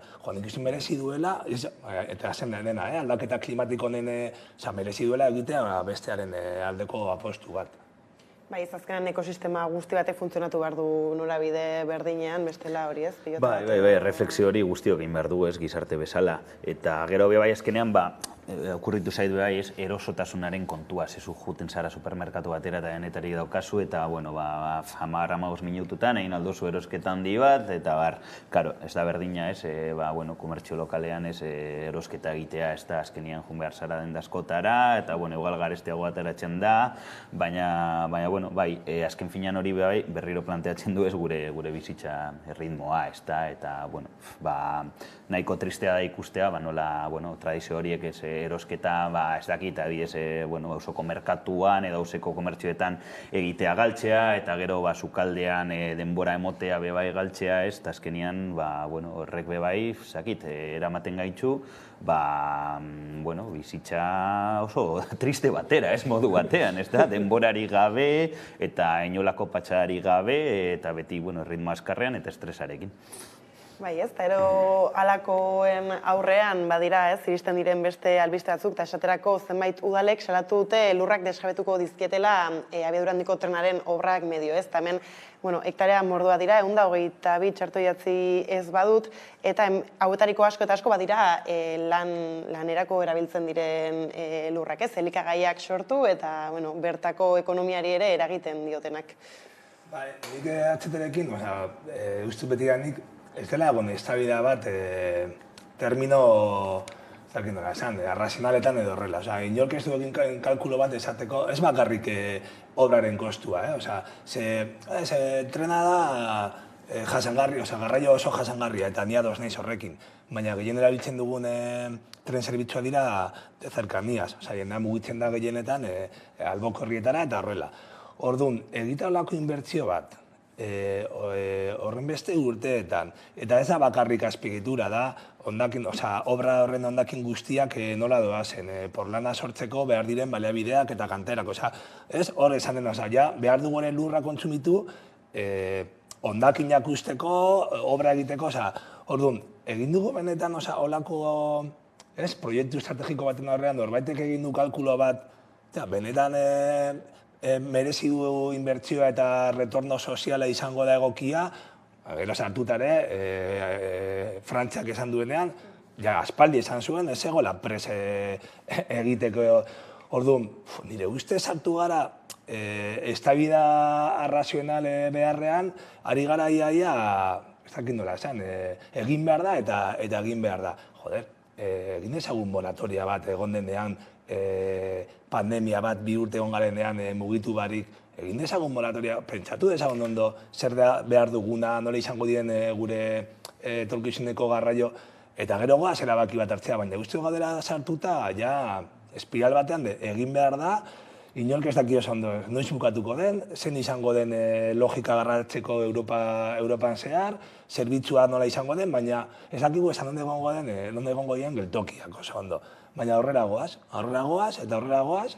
eta ni nago oso kezkatuta, ez bakarrik atxatarekin, uste dute herri moduan behar dugulako olako hausnarketa estrategikoak eta gelditu, pentsatu ondo, akordio zabalak lortu, eta gero egin apostua. Ez baina ematen du ez, herri txiki batzuk dira, hondakinak ara eramango ditugu ez, kexatzen badira, bat biru ez, izango dira asko jota eta listo. Bai, eta horrelako bidegabekeriak ikusiko ditugu ez, obra bukatu bitartean ez da, ez nik esango nuke lehen momentutik gaizki planteatu zen proiektu bat dela, ez da, krisi aurreko garai horretan, proiektu faraonikoak egiten ziren momentu batian, eta, azkenian dana, desastre hutsa izan da, eta, inbertsio multimilionario bat, sobrekosteak ez leku guztietan, eta gero ingurumenan egondan ondamena, ez da. Orduan, egia da, ez trena etorkizuneko garraioa dela, ez da, ni ados nago horrekin, eta egia da, nahiko transporte jasangarria dela, baina eske beste alternatiba zeuden, ez, adibidez, gaur egun dauzen tren lineak edo hobetxea, ez da, eta esan behar inolako makroproiekturik, ez, baina, badirudi no retorno puntu batean gauzela, eta ia da, ez dutela geldituko edatxera emongo, zen eta, ezkenian milaka milioi gastatu egin dira ez proiektu honetan, eta, gero egia da, badirudi, Euskal Autonomia Erkidegoko hiru-hiruen artean, konexio hori helduko dala, urte batzuk barru, baina inork ez dizu esaten noiz helduko dan konexioa, hori Frantziar estatuarekin edota Espainiar mesetarekin, zen eta Burgos eta Gasteize arteko konexio hori igual ez da helduko, ez dakit, 15 urtetan, ez da, zen eta Espainiako gobernuak ez du inbertsio hori bermatu. Orduan,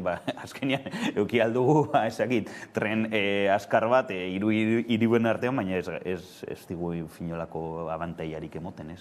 Bai, ez da ipatuzu biak, iragan astean, uste izan zela ez, Macronek botatako, mezu ura eta apur bat ez, beste aldeko politikariak sarratu egin zituenak, daukagu bideo bat hori gogoratzeko eta helduko diogu berriz ere. Urtez urte atzeratzen joan dira abiadura handiko trenaren obrak. Euskal Herriari dagokionean gainera, Euskali delakoaren eta Ipar Euskal Herriko lotura amaituta noiz egongo den oraindik zehazteke dago. Frantziako Macronen gobernuak dio AHT-aren bordele eta akizarteko trenbidea ez dutela 2052 baino lehen amaituko. Horrek Euskaliarekin egingo duten lotura ere zeharo atzeratzen du. Izan ere hasiera batean Ipar Euskal Herriaren eta hegoalden loturak 2030erako egon behar zuen amaituta.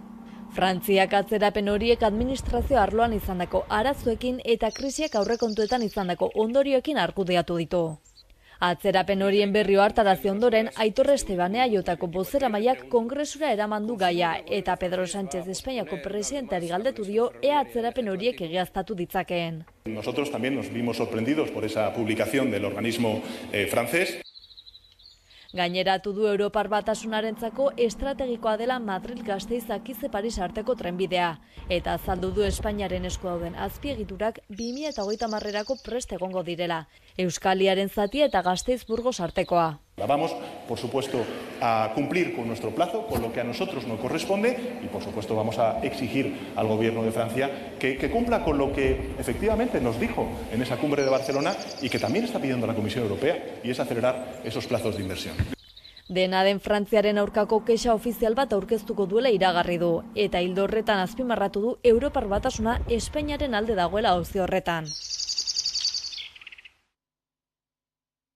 Nestoren baiduri hori gobernu baten eta bestaren arteko ikamikarako ere emango duela, ez? Horri izan ere Aitor Estebanek eraman zuen Espainiako Kongresura galdera, asarre ea goi bilerak ez zuen ezertarako balio izan. Nik uste asarre edo pizkat jakin dola esan, antzeslan bat edo horrela, Frantziak esan zuen aspaldi ez zela lehentasunezkoa korredore hau indartzea, hori baina horren dela ja urte pilo bat. Eta berak Frantziak esan zuen, bera budela bere planifikazioa, bere lurraldean trenari dagokionez, dauka logika bat, dago ondo lotuta edo ez, baina, eta erabiltzen dute abiadura handiko trenak, logikoa denez, distantzia handiak lotzeko. Hendaia Paris, lau ordutan, eta dituzte korredoreak eta daukaten planifikazioa. Nik uste hemen arazoa dela, batzuk adibidez, saldu dutela, beharrezkoa zela gure herri txiki eta menditsu honen lotzeko hiriburuak daudela nahiko gertu behar zela abiadura handiko tren bat, eta abiadura handiko trenak ez dira lotzeko Gasteiz eta Bilbo. Ez dira lotzeko Bilbo eta Donosti, dira lotzeko hiriburu potenteak daudela 800-1000 kilometrotara. Baina hemen euskaldun batzuk daukatela idei faraonikoak eta behar dugu Bilbotik edo Donostira juteko 50 minututan olako inbertsio bat egin. Jondalko ginateke guztiak helikopteroetan, porque aterako zaigu bidaia oso garestia. Nik uste batzuk ez dutela oso ondo adierazi zen den helburua. Nire ustez, egotea tematuta hemen erkidegoan olako proiektu bat finantzatzen bakarri dauka helburu bat. Dela, elikatzea konstruktoren sektorea. Eta nik uste batzuk, konstruktora ezagun askok, batela denbora eta urte pilo bat bizitzen apustunetatik. Eta hori, nik uste ikusten baditugu tramoen lizitazioa, agertzen den izenak ezagunak dira, eta posik daude erabiltzen euren tuneladorak eta makinera guztia hori gode sostengatzen enpresak jakin batzuk. Nire ustez, gaur egun ezina defendatu izango duela retorno sozial bat. Eta gainera, esan dena, askoz logikoa zen tren aldeko aposto egiten badugu, egun dauden trensareak ondo berriz, dirua hor inbertitzea, aspaldi izaten zen tren soziala, Bilbo-Donosti, Bilbo-Hendaiako linea, funtzionamendua da dena, Bilbotik Donostira juteko behar dira 3 ordu eta piko. Agian egin alda desolamendu bat, eta jarri beste tren bat balotzeko denbora, edo Bilbo eta Gasteizko lotura ez dago, ezin gara jun. Ez ditugu egiten gauza, behar diren gauza logikoak eta gaude egiten, esan dudana, lotzea Euskal Erkidegoko hiriburuak abiadura handiko tren batekin, ez dauka inongo logikarik. Gasteizera trenean joateko Bilbotik 2052 arte itxeran barko dugu. Bai, ez dauka zentsu askorik, ez da. Bai, egia da, nire ustez hobeto izango zen, dauzkagun trenbideako betxea, edo eta, Gasteitzera, linean marrun bat jartzea, edo ez dakit, edo bestela, autobus zerbitzuako betxea, bai, azkenian oso distantzia laburrak dira, ez da. Eta, igual komeni zaigu Madrilera egitzea tren bat, bai, baina igual ez dira 2 ordu izan behar Madrilera, baizik eta 3 terdi eta ez izan horrelako megaproiektu bat, ez? Eta gero, adibidez, Parisera badago konexio baten daiatik, 4 ordutara, da oso denbora gutxi dela, ez da, orduan, esan beharrezkoa ez horrelakorik, eta ikusita sobrekoste guztiak, eta zenolako impactu ekiduen, eta horrela, nik uste dute instituzioak beraiek ere batzuk damutzen direla, ez egin zuten apostuagaz. Ez da, impactu ez gabiltzala, konkretuki ingurumen impactuaz, badirudi hile hauetan ez, eolikek hartu dutela, zorren pultsua edo bintzat, hori da eztabaidagai handiare, eta hor, Gasteizko mendiak parke naturalizatea, eskatu izan da, legebiltzarrak ez esan du, eta hor, badara beste panora bat ireki dena hor, arriskuak ere badituena. Bai, eta arriskua da, egotea berriztagarrien ekoizpen instalazioak eta rola jartzen territorioan plan bat izan barik. Uste dut eolikoen plan sektorala 2002koa dela. Imasek egin zuela, orduan. Berriztagarriak behar dira. Etorkizuna, hor guztiok gaude ados, baina behar dugu plan bat implementatu aurretik eolikoak, berdin zait, edo fotovoltaika, behar dugu plan bat, eta egon behar da doztuta. Eta gaude berriro, kontrakoa egiten, ateratzen dira aukera batzuk, segurazki batzuentzat izango direla rentagarriak, beste batzuentzatet, eta jartzen ditugu eolikoak edo dena delakoa. Egin ezagun plan bat, goaz pentsatzea non dago, non behar da lehenengo energia hori kontsumitzea. Ez jartzeko Araba aldean eoliko erraldoiak gero ekartzeko ekoizpen hori Bilbora arte. Agian ez dauka zentzurik, edo ez txuntzitzeko lurralde batzu direla paisajistikoki edo medioambientalki direla interesgarriak edo ekoizteko edo landatzeko.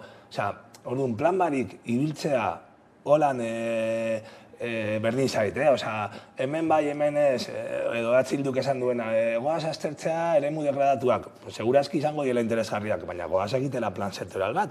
Goaz benetan pentsatzera gure herriak zer behar duen hemendik eta 25 urtetara. Eta ez gaude horretan. Orain eztabaida da, hemen jarri edo ez, edo udalerri batzuk erabakitzen dute ados, edo beste bat, behar dugu plan bat, nire ustez. Ez bestela naizta trantsizio ekologikoaren bidean eta ez, talako hitz potoloekin ere proiektuak bideratu, kontrakotasunak ere agertzen dira. Bai, ados nago, eta horregatik planifikazio bat beharrezkoa da, zen eta, debate oso interesgarria da eta gainera gelditzeko etorri dena, etorkizunean hemen eukiko dugun debate potola izango da, ez da orduan, hemen, bi elementu daude mahai gainean ez, alde batetik energia berriztagarriak beharrezkoak direla eta beharrezkoak izango direla. Baina beste aldetik bai, daukaten eolikoen kasuan daukaten impactu ekologikoa edo paisajistikoa.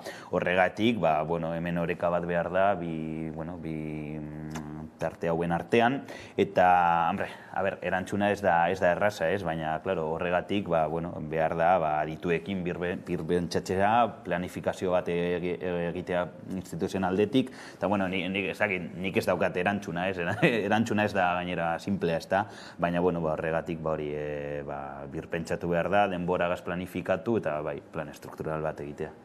Beraz, plan sektorial horren esperan hemen utzi behar dugu solasaldia gaurkoz, eskerrik asko Bioi gaur gurean izatearren, eta jarraian eguneko albistekin utziko zaituztegu.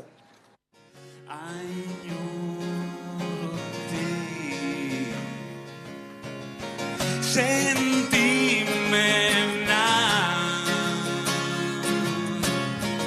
horren nurri denbora da ez dugula hartzen kafetxori Bilboko azken tabernetan ezin dudan ikusi zure lagunez oroitzena ez dela zure lagunez oroitzena ez dela. Kaixo, ni akalea naiz musikari Zumaiarra eta abesti bat kaleratu berri dut, Nork izenekoa, bideoklip eta guzti. Beraz, animatzen zaituet ikustea eta bergustatzen zaizuen. Agur!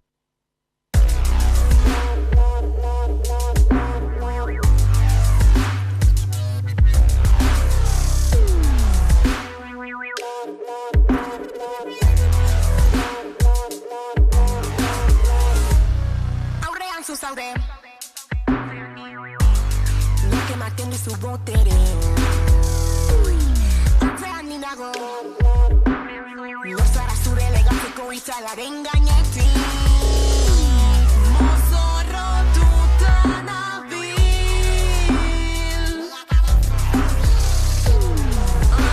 Amorraturik dakit Zaitez dakidana